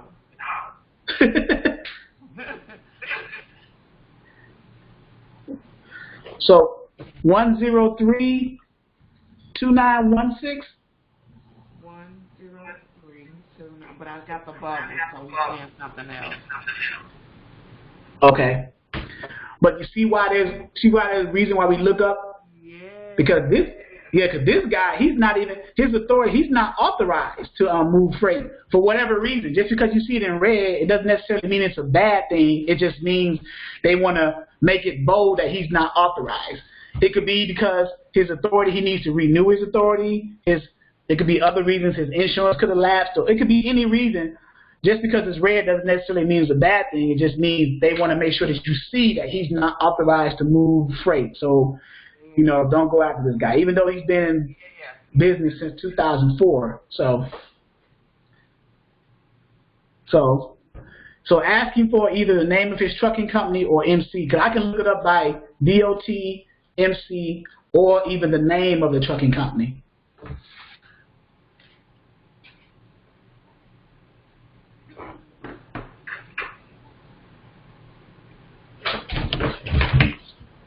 I said, what's the name of the company? He hasn't responded yet. Yeah. See? And see, that's something, so you just learned something there, I would imagine. Absolutely, yes.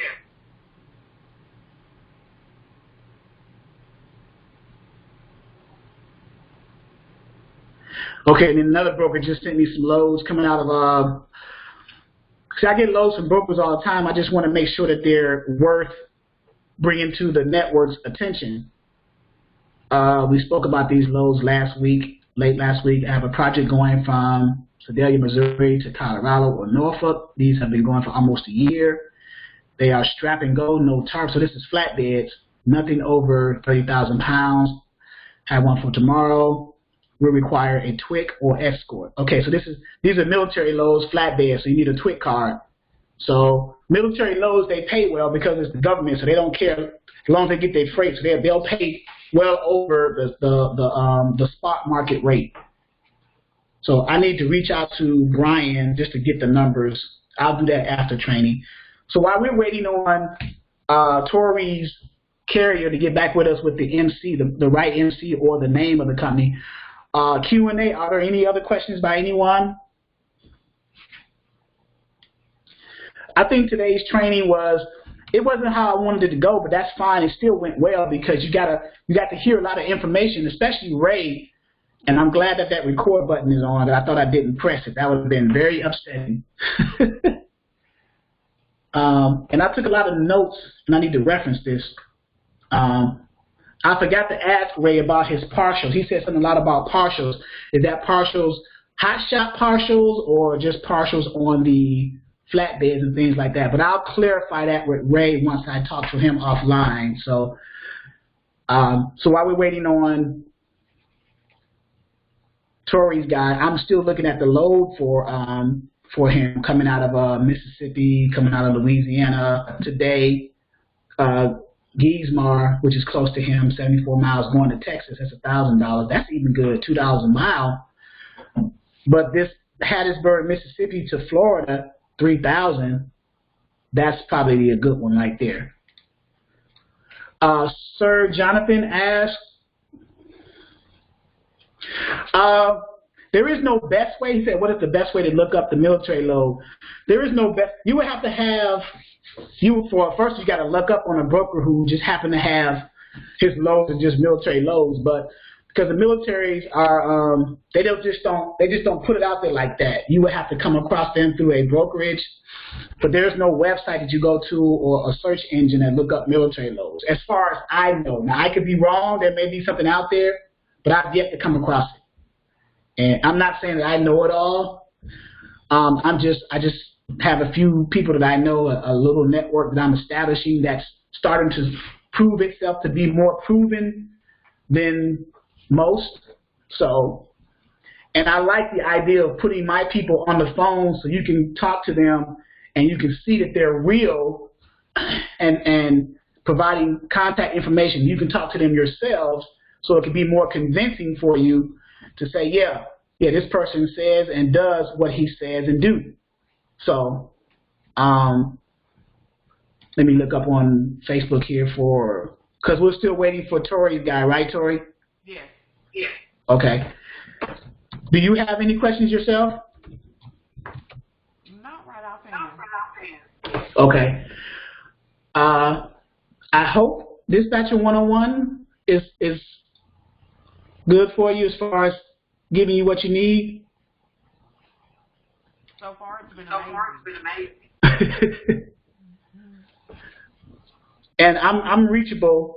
I think I put my cell number in the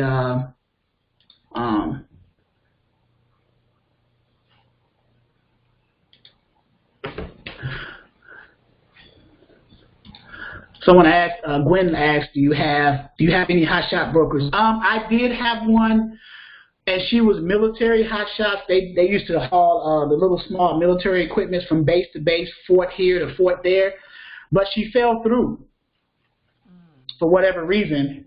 I didn't go into detail with her. I just reached out to her a few times. She said, I no longer have military loads anymore. I said, okay, thank you. And then I just moved on. I had one guy haul the military load for her, and he made a pretty good penny off a partial. He hauled 5,000 pounds on a hot shot for about 600 miles, and he made about $3,400 off of that. So that's a heck of a what is that? 34. Let's just say 600. Let's say 700 because it was 6 something. But I know he made $3,400 because I got $340 for the 10%. So it was 6 something, but I'm going to say 700. So he made $4.86 a mile.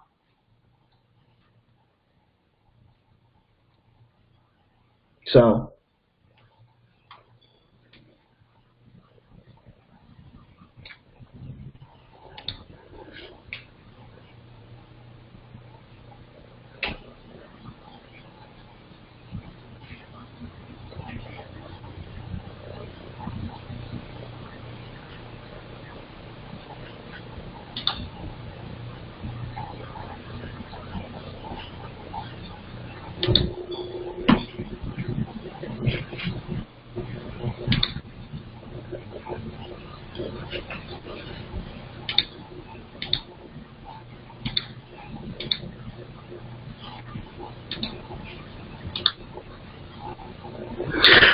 Let's see. Is there a different fee to learn how to broker freight on your platform?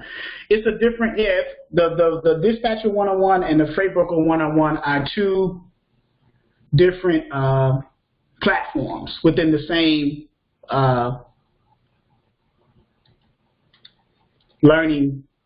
Let me go to the email. I mean, not the email, but to the website.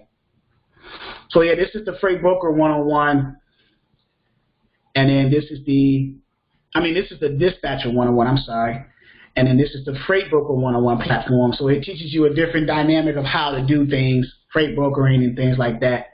What's required, what's pre-required, the difference between a broker and an agent. You know, dealing with shippers, dealing with carriers, how to get them approved, the different carrier packets, the different shipper packets to bring them on board, the workflow of booking a load. What else? TMS systems, forms and documents, and all the training videos. So it's a different beast. So, okay.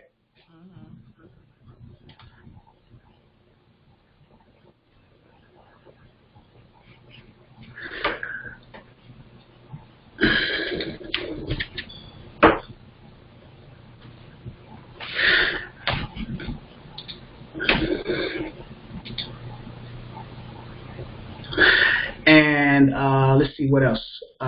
Waiting on your guys still. Any other questions from any other person that's on here training now? We got about 13 minutes, and I'm waiting. Even if you, after the training tour, you get back the information afterwards, just if you want to call me or text it to me or send it through Facebook or however, we can look at his information and just make sure that he's good, and then go from there. So.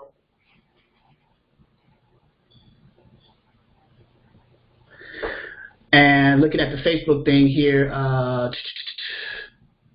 Calvin sent out a message here. Be very careful. See what this is. Some will eat from your table and plot to burn down the house you built. And at the same time, I see you. Okay, who's that? Hopefully it's not me. Put a name with it, right?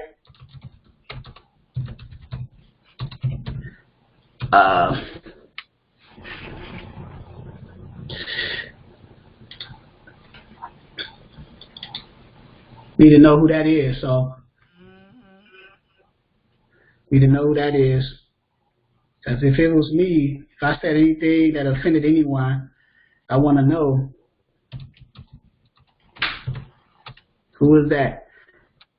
I deal with stuff directly, right? I don't deal in riddles. I want to make sure it's not me. And if it is, what did I say to offend anyone? So, did I say anything to offend anybody? Not to me. Okay. Or anyone. All right.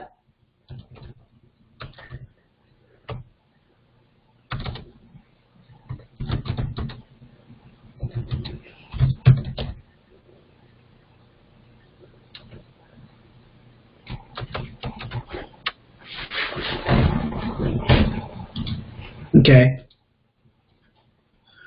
All right.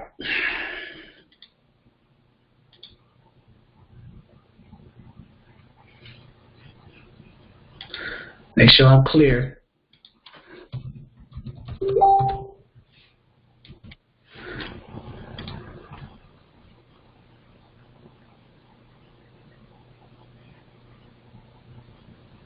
Well, it'll come out.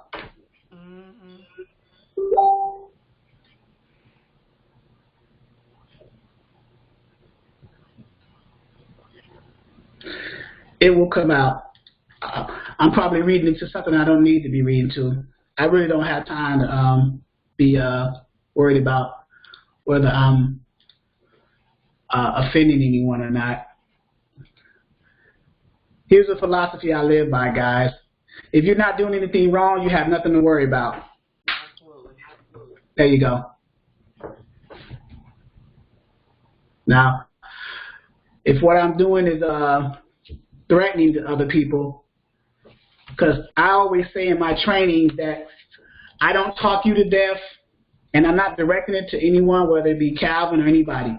I'm saying it for me, and I'm glad this is recorded. I don't talk you to death. I train in a way that will show you what it is that you're going to be doing yourself. I am not going to just point you to a website and say, here, go learn it. Oh, yeah. Okay? I am going to show you, because some people don't know it. You have to, if I'm going to train you, if I'm going to be a moderator or an instructor, then I need to show you literally what it is that you are going to be doing yourself. What better way than to teach you than that? Right? Now, if that offends anyone, I can't help it. Because what better way could I learn by doing, right? And I do hold people's hands, because when you first come into this industry, if you don't know anything and someone doesn't hold your hand, then you're gonna drown. When I first came into the industry, I had to have my hand held because I didn't know anything. Then I came across Calvin's platform, and then he taught me some things, and then I took what he taught me and ran with it. So it is what it is. And what else? What else I was going to say?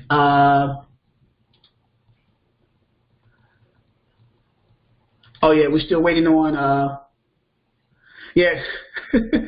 Tori said, please hold my hand. I want to leave my job by the end of the year. Oh, I can't hold your hand that long. You're going to get me in trouble with my wife. But I get what you're saying. You know. Yeah. I get what you're saying. So this training, apparently, as long as your conscience is clear, keep doing what you are doing. The chips will fall. There you go. Thank you. Thank you. Yep. So, and we'll see Saturday when I tune in, because I'm still going to tune in if I was the person that was referred to in the Facebook post of at your own table, whatever that nonsense was. I don't forget more stuff than, well, anyway. I hate giving negative stuff a lot of energy and time, because I got better things to do. So, so when we get Tori's person, if he doesn't, within the next 7 minutes, if he doesn't give us the MC number, we'll do it offline, Tori. Any other questions from anybody else?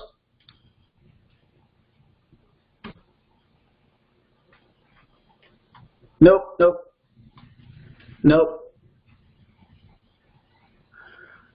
All right, what about carriers? Is anybody struggling with the carrier? We got about 6. I'm probably going to be able to help you with the carrier at this point. I guess on the next training, tonight's training, 6 p.m., I'm trying to reach those who are at work, who get off work, who missed the training today, and go from there. I'm still working with Truck Stop in the sense, Ronnie, of being able to put it back on the website. Remember, it was breached a while back. I think it was before you joined the platform. It was breached by someone, because I used to have the username and passwords, which was a mistake by my part. The username and passwords on the website.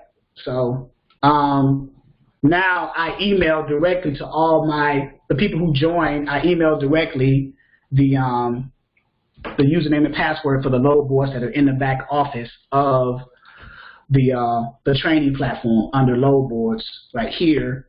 So let's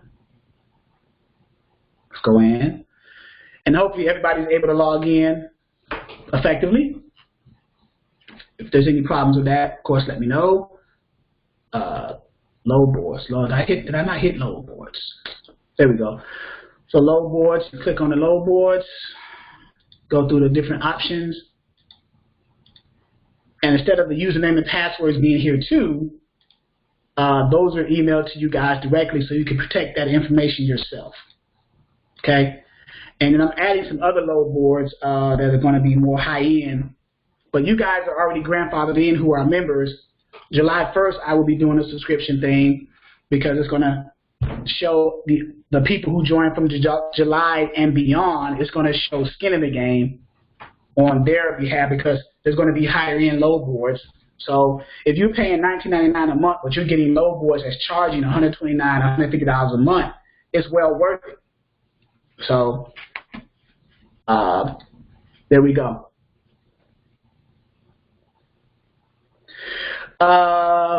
Robert asked, do I have time to check out and sign a carrier? What's his information, Robert?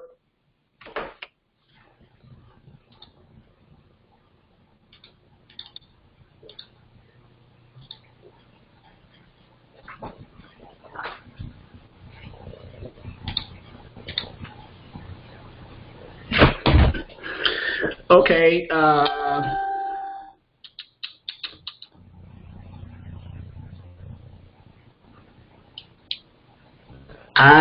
I don't have a text from you. Oh, okay. You have time to lock in a carrier, the one I told you. Yeah, let's look him up real quick. Let's look him up on stage. This is what I would have done with Tori.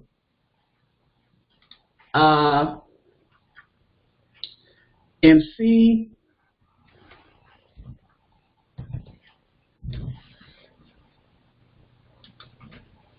Okay, Robert, can you unmute yourself?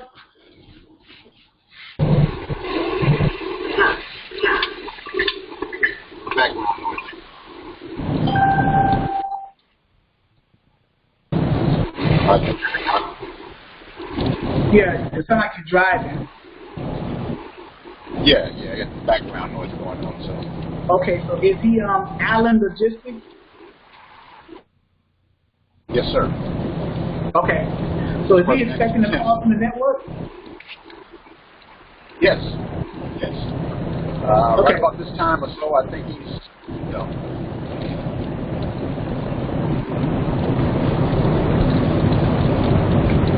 Okay, let me give him a call. Probably have to leave a message because he said his phone's been jumping off the hook like crazy with these ridiculous brokers calling and everything, so. What's his first name? Tim. So it's Tim Allen? Yes, sir. All right, go ahead and unmute yourself. I'm going to give him a call.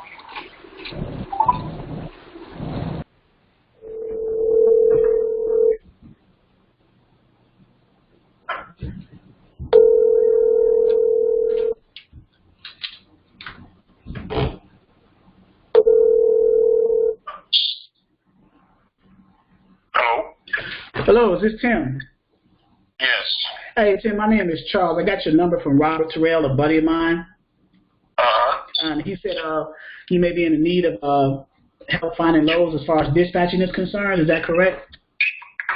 Yeah, if you got some good paying loads out there, yeah. Oh, yeah, certainly. I didn't get enough information from him, so I could ask you since it's actually you. What equipment type are you pushing? Are you a dry van, flatbed, reefer? Reefer. And it's just one reefer you have right now? Yeah. And correct me if I'm wrong, but Robert said about $2 a mile right now that you're looking to get at least? Yeah, that or better, yeah. Right. Yeah, $2 a mile or better. Yeah, that's the minimum I'll ask is $2 a mile. Of course, I'll try to find better than $2, but I wanted a baseline to go off of when I and then where do you normally haul? You're based out of Missouri, but where do you normally go? Is there a certain radius you stay within, or you go anywhere? I don't pretty much go out west. I usually find something coming back out east or down, Georgia or Florida if it's paying real good. But right now, I got my old lady stays in Virginia. I've been running out to Virginia a lot, out of the Richmond area. Okay, yeah, she's about 2 hours north of me. I'm in the south area of Virginia. I'm in like Virginia Beach, like down there by all the bases and stuff, Hampton. Norfolk, stuff like that. So she's close to me. Okay. You got any good freight coming out of there? There's a cold storage down here in Newport News that another reefer carrier that I found him some loads out of there. It was paying like $3,400. It was going back to Philly because he's from Philly. I found him a backhaul. What I can do is hey, pick this out. Wait, I stay in St. Louis, but I'm seriously, within the next month or two, I'm seriously thinking about moving out that way. And my old lady gonna hook up. And yeah, man, shit, if you can find something worth my while, hell, I'll just stay out there for a month or two, cause like I said, my old lady already lives out there. right. So let me do some research because I don't want to guarantee you anything. I'd rather say I would look and see what I can find. I don't want to say that's one thing I don't do is lie to anybody. I'll say I can try to find you something and then keep you and then I got a network that I'm a part of with other brokers and direct shippers. So and I can try to put you in different lanes and see what you now what type of commodity do you like hauling? You don't haul meat? I know it's a reefer, but there's some reefer guys, they like hauling just beverages or just produce. Do you have a preference?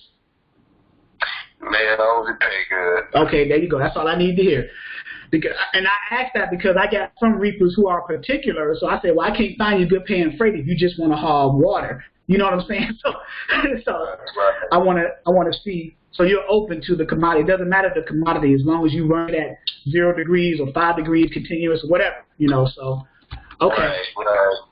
Okay. Matter of fact, I'll be out. I'm gonna pick up a load tomorrow that delivers in is it Norfolk? Yep. You in my backyard. I might meet you for a beer or two. Let's see. Tomorrow's Thursday. We can hook up at Buffalo Wild Wings or Hooters and sit down and have a beer. Yeah. I'll be there. Well, actually, I get the load tomorrow. It don't deliver to Monday. That's really holding on to it too long, actually. Yeah. But I don't mind because I'm gonna stop by Richmond and hang out with the old lady. That's what I figured you was gonna do. I was either gonna say you probably gonna chill at a truck stop and you just go to the house and chill with her. Right. Yeah. Right. Exactly. Then leave out early Monday morning. There you go. Deliver the load. Okay. Monday morning. But you can be looking out for me now that you know what I'm up to. Yeah, so you want something out of Norfolk or what's your deadhead radius? About 50 miles, 100 miles before you pick up something? I don't want to go really over 150, Okay, because 100 is the standard, so I'm going to keep you at 100. How about that? Oh, that sounds good. Okay. Now, how we operate, we find loads as independent dispatchers, but we set up a dispatch agreement to protect us. So what I'll do as a favor to Robert, I'll start looking for that load, and if I find something, I'll get in touch with you. Okay. Okay. And Monday, when do you deliver? You deliver early Monday, midday, afternoon? When are you there? It's early Monday. Don't quote me on that. I got to look at the confirmation on it. Okay, yeah, the rate con. Okay. So if the rate con says 8 o'clock, you figure you're going to get there, check in, get to a gate. It's going to take about 1 to 2 hours to offload, blah, blah, blah. You know how that works. So I would say, okay, so if I get something that's picking up Monday, maybe before closing time, you might be able to make that then. Right. Because all those things you got to factor in as a dispatch. You got to make sure if it's going to be a certain number of deadhead miles, they can make it there in time. So. Right. Oh. But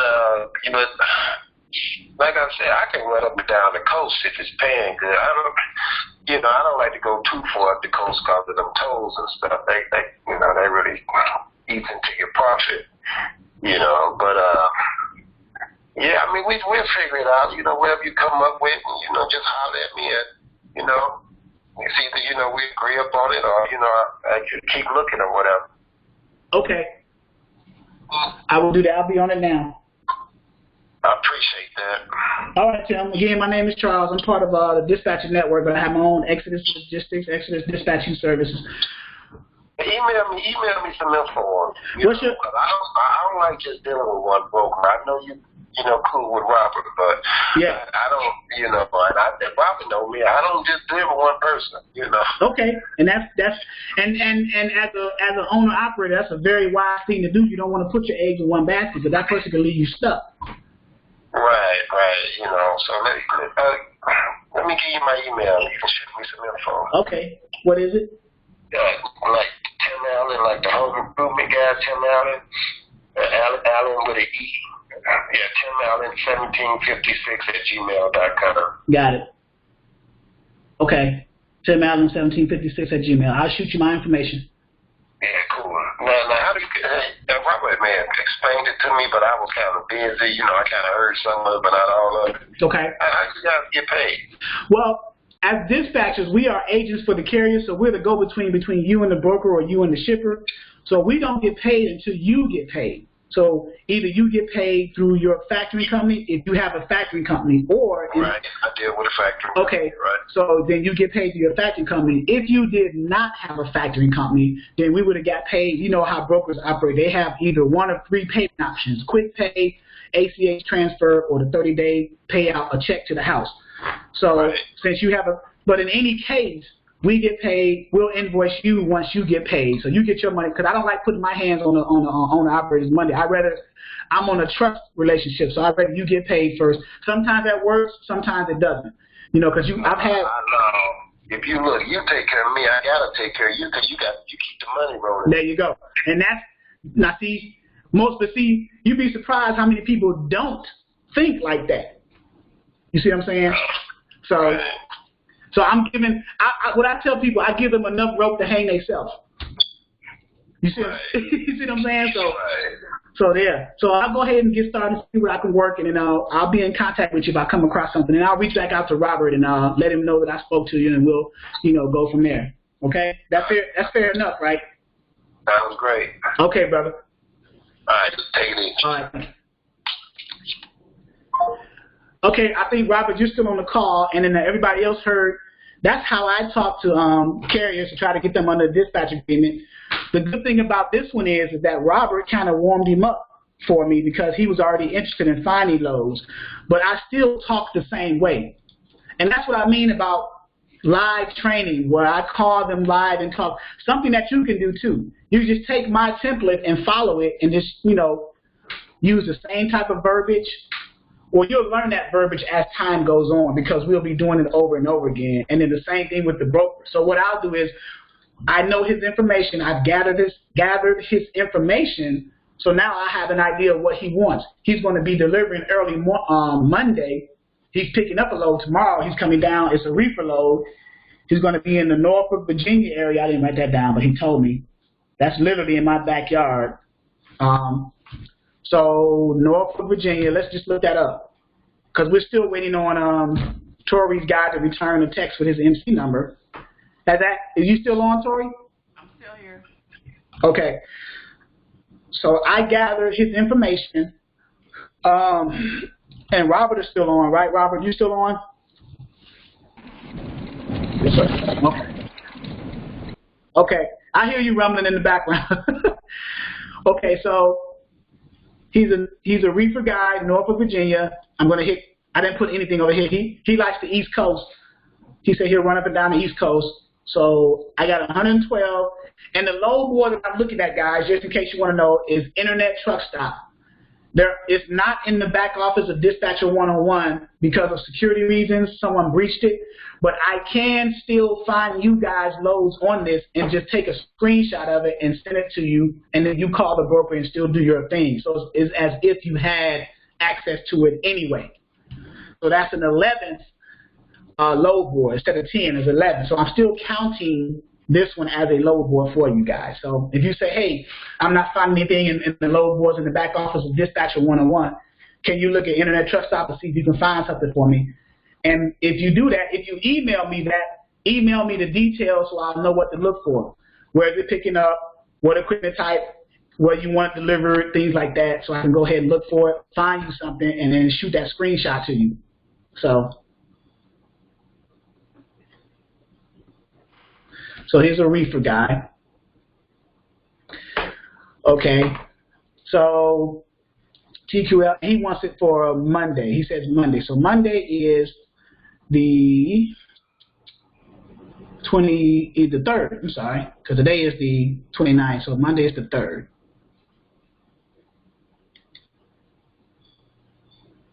So 13 now. So So he said keep it 150. So I got 3 rivers, and I put it in order. Some of these loads are not, the rates are not posted. I will call them and see what's going on. He said he wants to go to the East Coast, so I can edit this and just put the East Coast states up there, or I can just look, because I know what the East Coast states are. Like Maryland is an East Coast state. 700, almost $2. That's over $2 a mile, because 700, even though it's 75 miles to get to it. So these are the loads for him. So I'll be looking at this throughout the course of the rest of the week, because he doesn't need anything until Monday. So it may pick up a little bit better at that point. And he didn't give me his MC number. I'm going to call him back. So if I do need to book a load, if I find something that's worth calling a broker for, I need to call him back to get his MC number. So when I call the broker, I'll have that, because most brokers are going to ask for the MC number so they can look up the carrier to see if they're already set up with that brokerage. And if not, then they're going to want to send a carrier packet either online or, however they do it, attach a PDF, fill it out, or whatever. That's that process. So, okay, let's see. So I'll just keep it saved in the system so it'll update itself. Oh, yeah, you know what? You're all right. I am so slow. It is in the, how do you think I got his, the name of his business, right? 51162. Yeah. I got Alzheimer's there. That was a senior moment. Forgive me. I know you guys are cracking up in the background. Don't judge.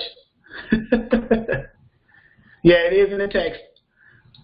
So yeah, so I got what I need. So if I find so all I got to do is just find a load tomorrow, Friday, and even over the weekend, something that's worth it, get all the details from the broker, and then let Tim know that I may have found something. Also, too, I need to send him, because he asked to send information, so I'll show you guys, especially those like Tori who's new, of the process of how it's done with Dispatcher 101 or My Exodus Logistics. So let's go here and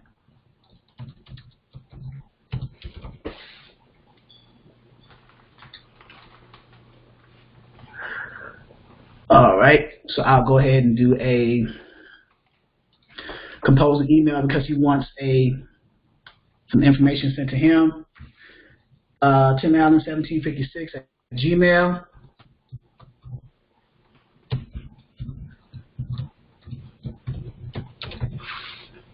And Dispatcher and profile. And I'm going to attach, and this is exactly what I show everybody. I'm going to attach a copy of the profile and my dispatcher agreement. And then in the body of the email, I am going to put my little email body Word document. I'll copy and paste that.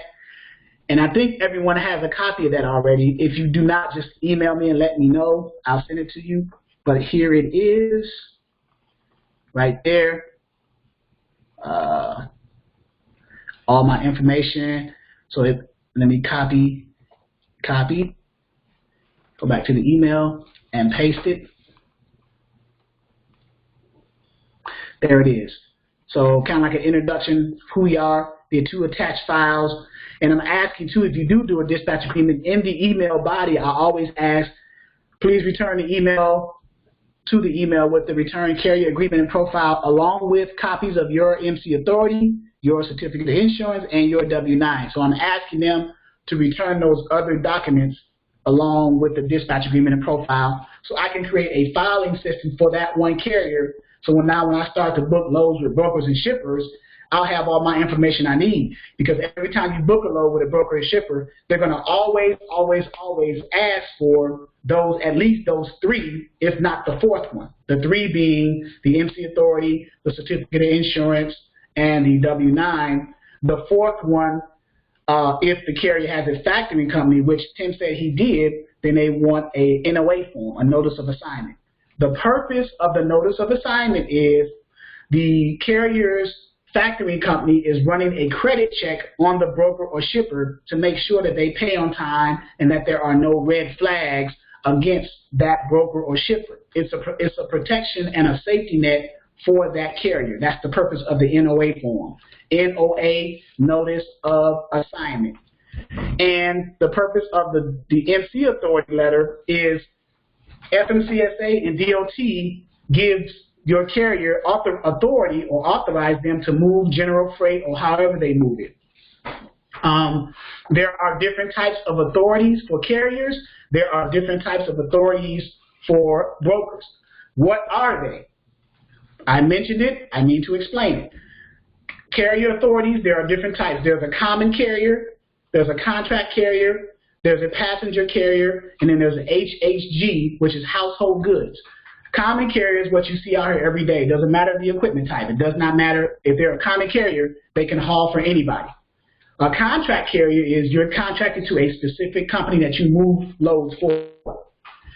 A passenger carrier is one who like drive the charter buses, maybe drive limousines, things like that. That's a passenger authority. And then an HHG, household goods, is the moving companies. You see these large moving companies, maybe military family moving companies moving military families from one side of the country to the next.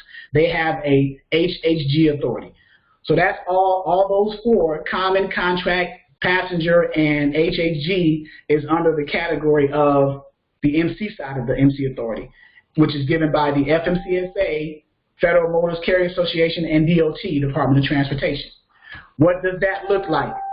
Right? So not only do I show you, tell you, but I also train, I like to show you. So let me send this email to him. Let's go to our website, to our portal, Forms and Documents, or even Forms and Documents. So we have our dispatch agreement and profile, and if you are a member of this platform, you have access to this.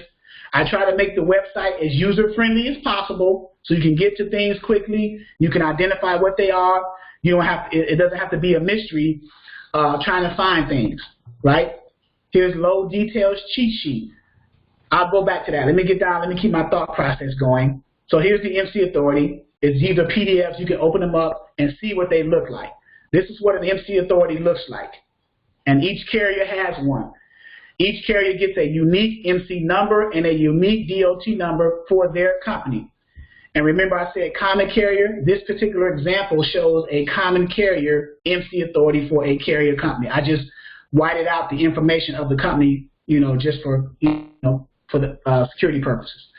The next one is the W-9 that brokers and shippers ask for. They ask for the MC authority, W-9, and certificate of insurance. The W-9 is for tax purposes, and it shows a broker or shipper that the owner-operator is a legit business with a legit legal structure, whether it's sole proprietor, whether it's corporation, whether it's LLC. That goes in line 3. And then under here, their tax identification number, 10, which is the EIN number, the Federal Employee Identification Number, which they received when they applied for one when they first got their business started on the IRS.gov website. You go to that website, apply for an EIN number, they send it to you, you put that information there.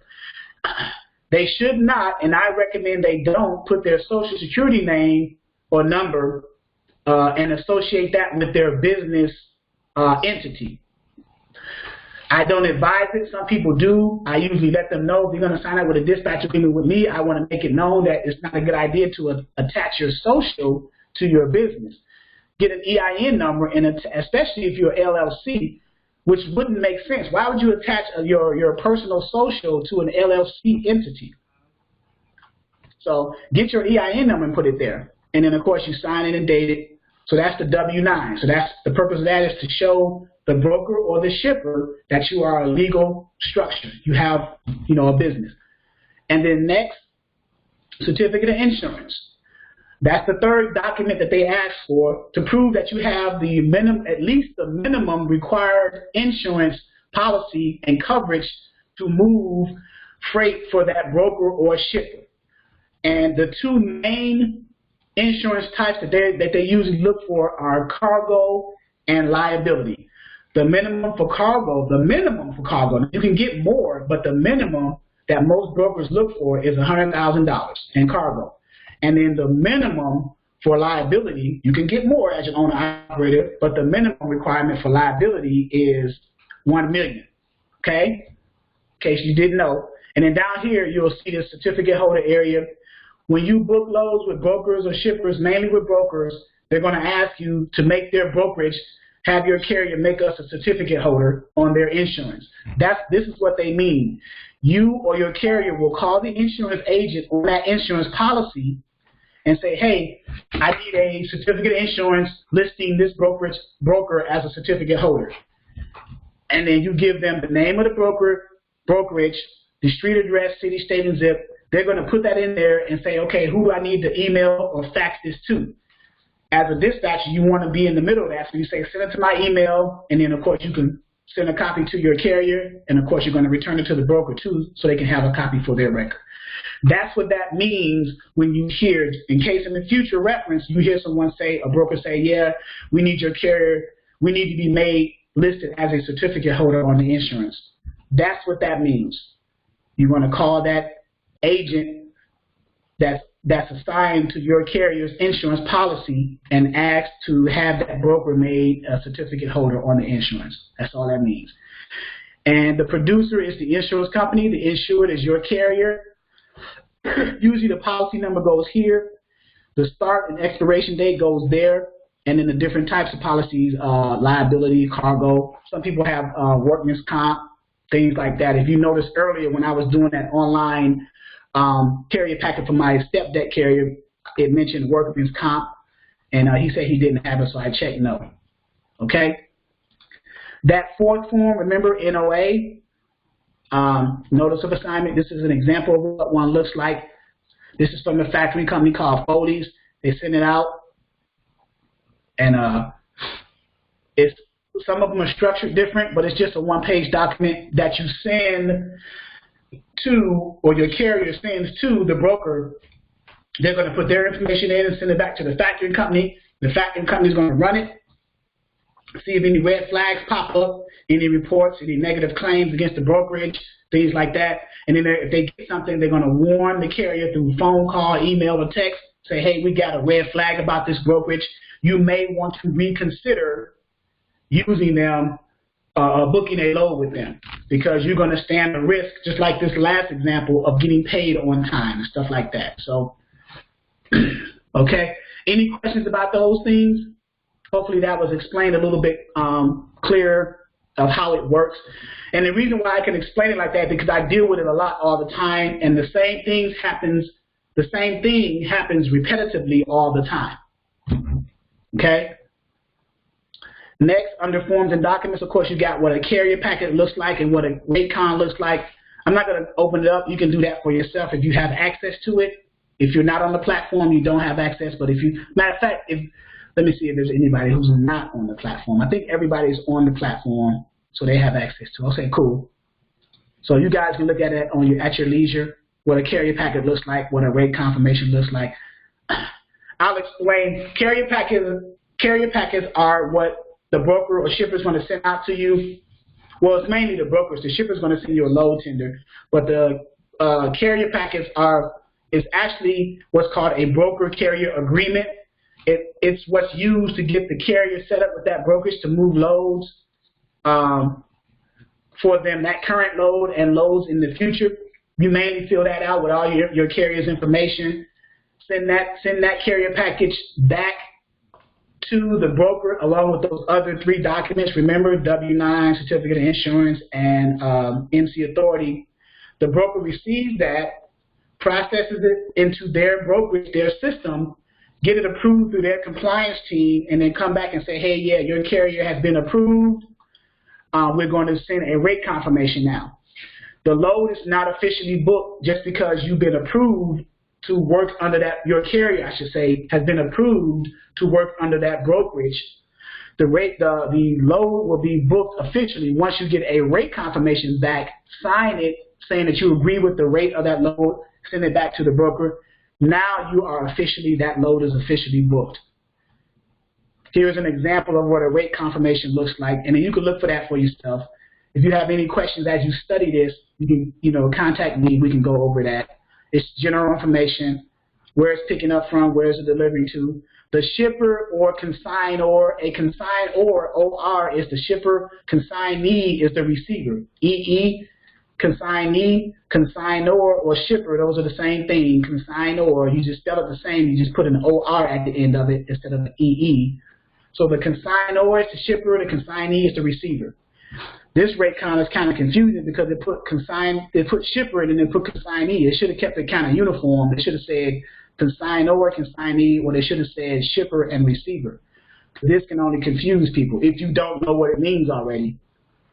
But the shipper is where you pick the load up. The receiver is where you deliver it to. Dates and times, the number of pieces and pallets, reference numbers, BOL number, load number, things like that. BOL stands for bill of lading, L-A-D-I-N-G. It is like a delivery receipt. Once your carrier goes to a shipper, they receive, like, it's usually a carbon copy. It's 3 levels, 3 pages, carbon copies of the same thing. The shipper first gives it to you. They load the truck. They confirm everything's on the load. They count the pallets and everything. They'll sign that, and you'll sign it saying that, you know, it's been picked up. They'll tear that sheet off, keep that for themselves. So now you got 2 carbon copies. You're driving, the carrier's driving to the receiver. They get to the receiver, go check in and everything, give them the paperwork, and then go wait in the truck and get offloaded, things like that. Once they're offloaded, they'll come back in. They'll knock on the side of the trailer or call the carrier. They'll come in and say, okay, yeah, everything checks out. The pallet count was good. No damaged freight. They'll sign it. You'll sign it saying it was received. They'll tear it off. So now you got the third and final one with all the signatures on it. That's your final BOL, your bill of lading, your proof of delivery, your delivery receipt. You either send that to the broker, a picture of it, or to your factory company. This is from the carrier's perspective, and to get paid, to invoice. And also, too, as a dispatcher, you want to have them send you a copy of that so you can have a receipt for that, too, as well. So now you got proof. Of course, you got the rate confirmation as well, but to have the BOL is also a good proof, too. But it starts off as 3 levels, 3 pages of the same thing, carbon copy. Signed at the shipper, tear off, they keep that. Signed at the receiver, deliver it, tear off, and then you keep the final one, carrier, and then you have your proof of delivery. That's how that works. Any questions about that?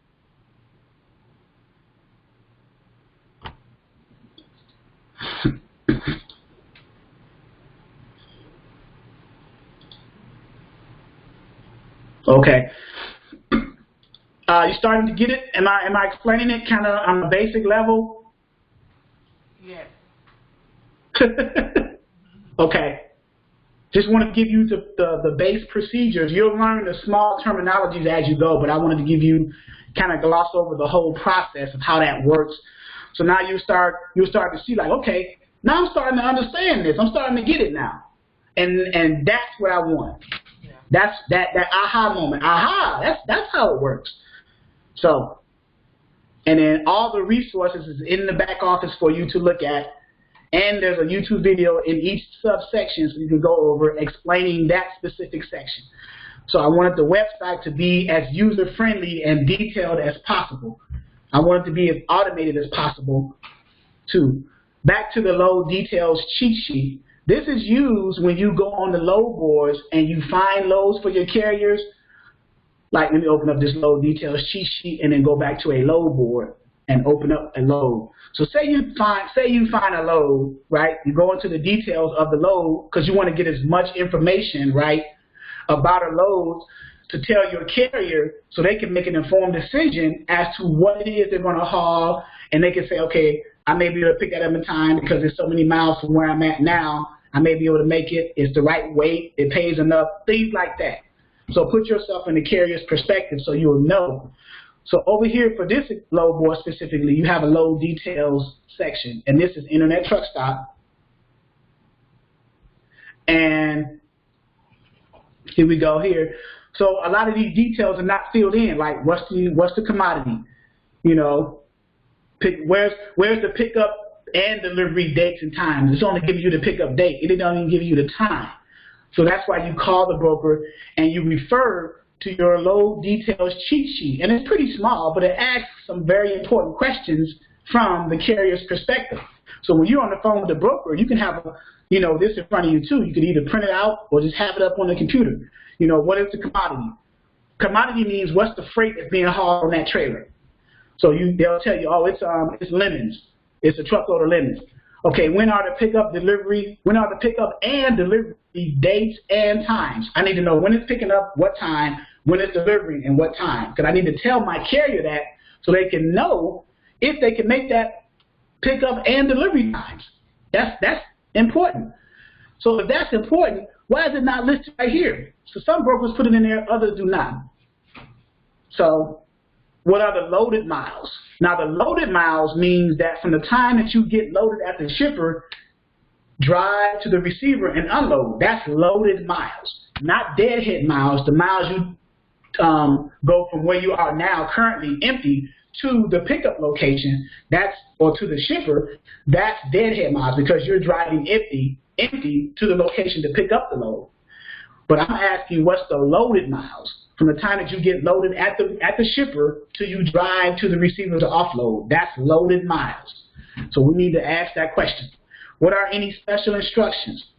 So it depends on the equipment type. And sometimes it has it under special information in the areas here. On whatever load board, you may have an area that has special information or other things.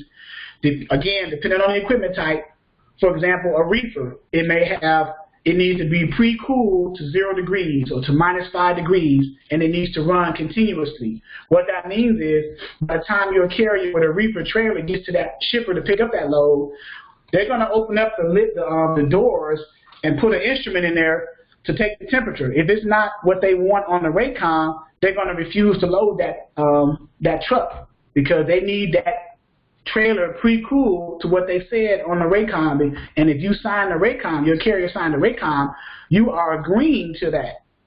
So your carrier has to make sure while he's driving, make sure that TCU or that temperature control unit on the front of the trailer of that reefer trailer is on and cooling that temperature to -5 or whatever that number is, 0 degrees, -10, 34 degrees, whatever that number is on the Raycom.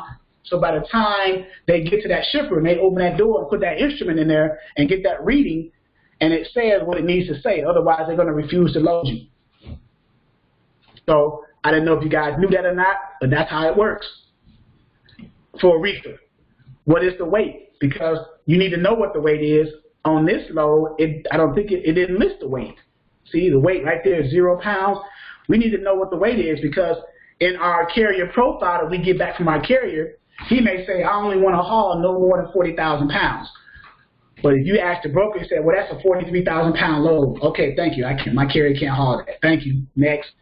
But if you don't know that, or if you don't ask that as a dispatcher, you want to make sure that you cater your load search and get as much information about the load for your carrier as possible.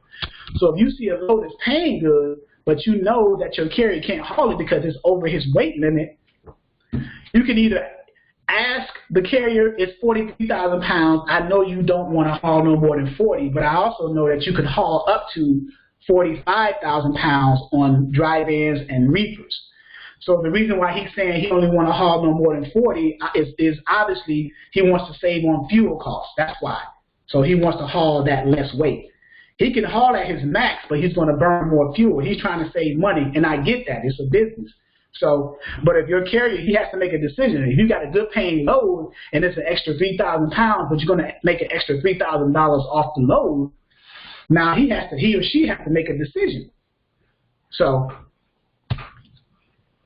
and then what are the length, width, and height? Now that can relate to a flatbed load because sometimes flatbed loads are they're oversized loads, over-dimensional, over-width, things like that.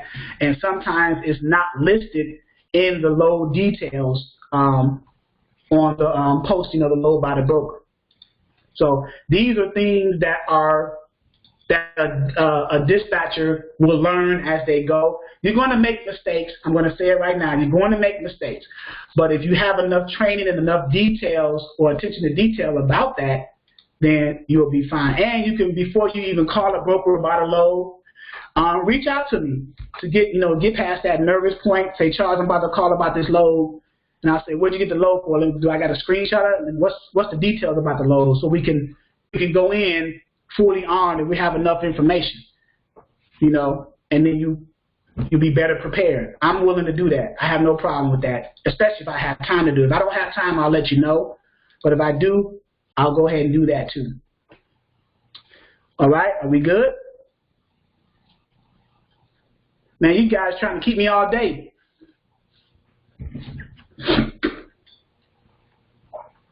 No questions?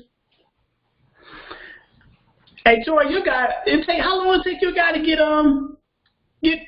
I know, right? What? That's a red flag for me. I'm like, look, I've been training like damn near over 2.5 hours, and he can't seem to get an MC. Mm-hmm. Yeah, that's a red flag. I don't know about that one. I'm not gonna say anything. I'm just saying. It was a red flag. I looked it up and it said some other stuff. I'm like,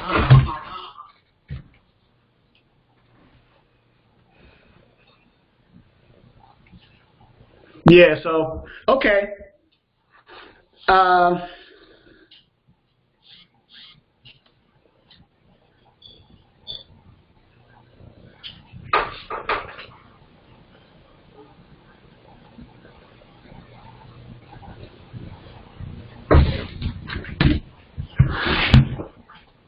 All right, great job. Thank you, Robert. Any other questions?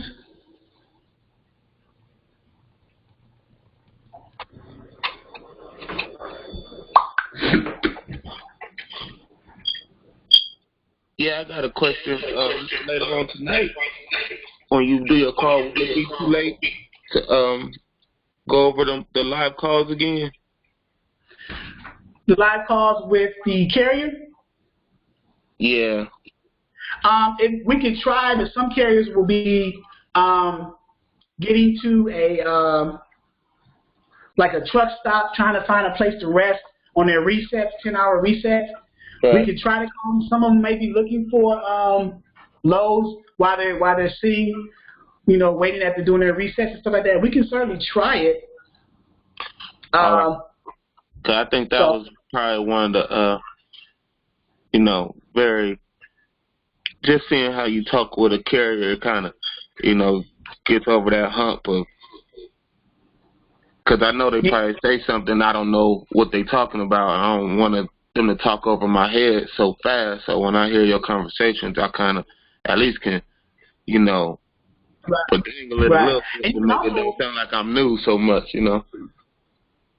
Right, and you can also too, if you want to, even before then, you can go into the training videos because you have access to the back area.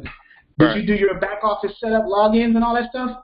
Yeah, like I said, I'm just on module 1. I just got in it yesterday. Yeah. Okay. Even on module 1, you still can go down to.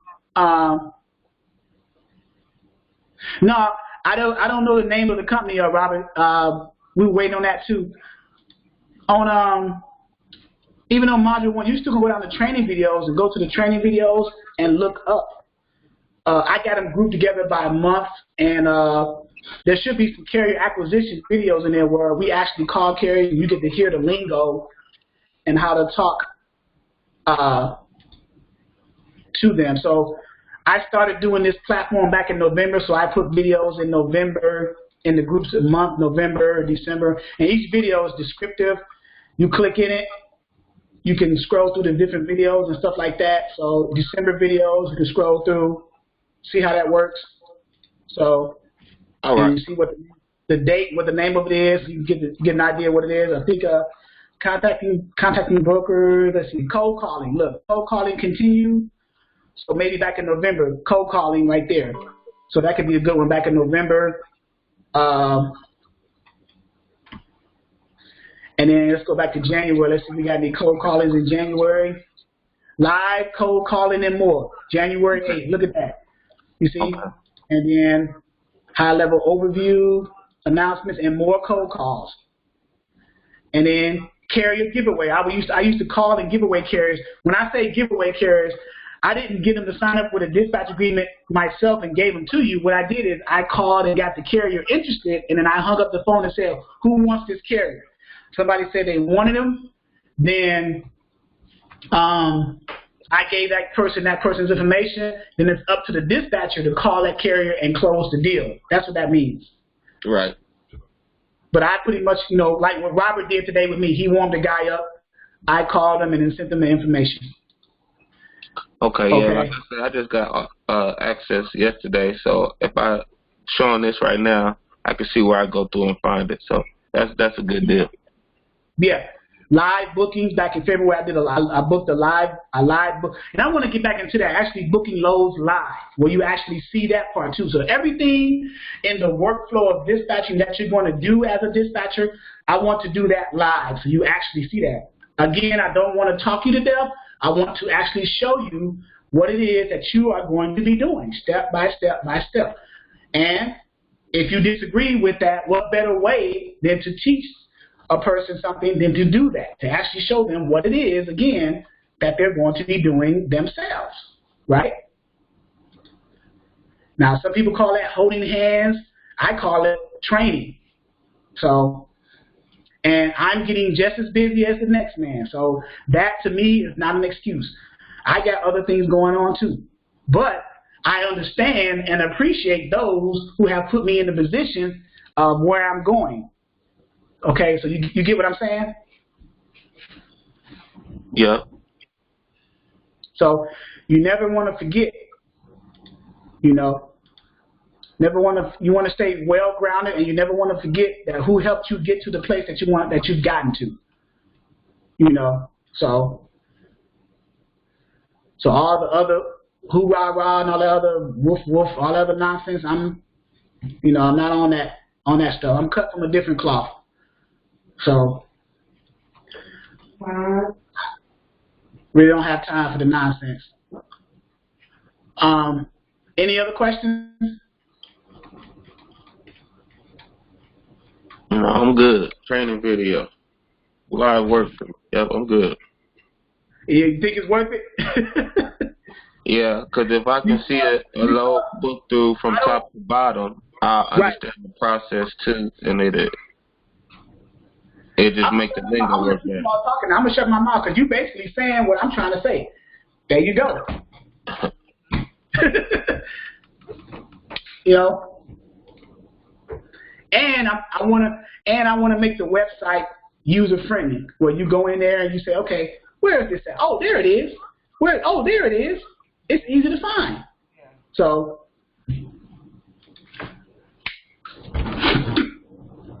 there you go.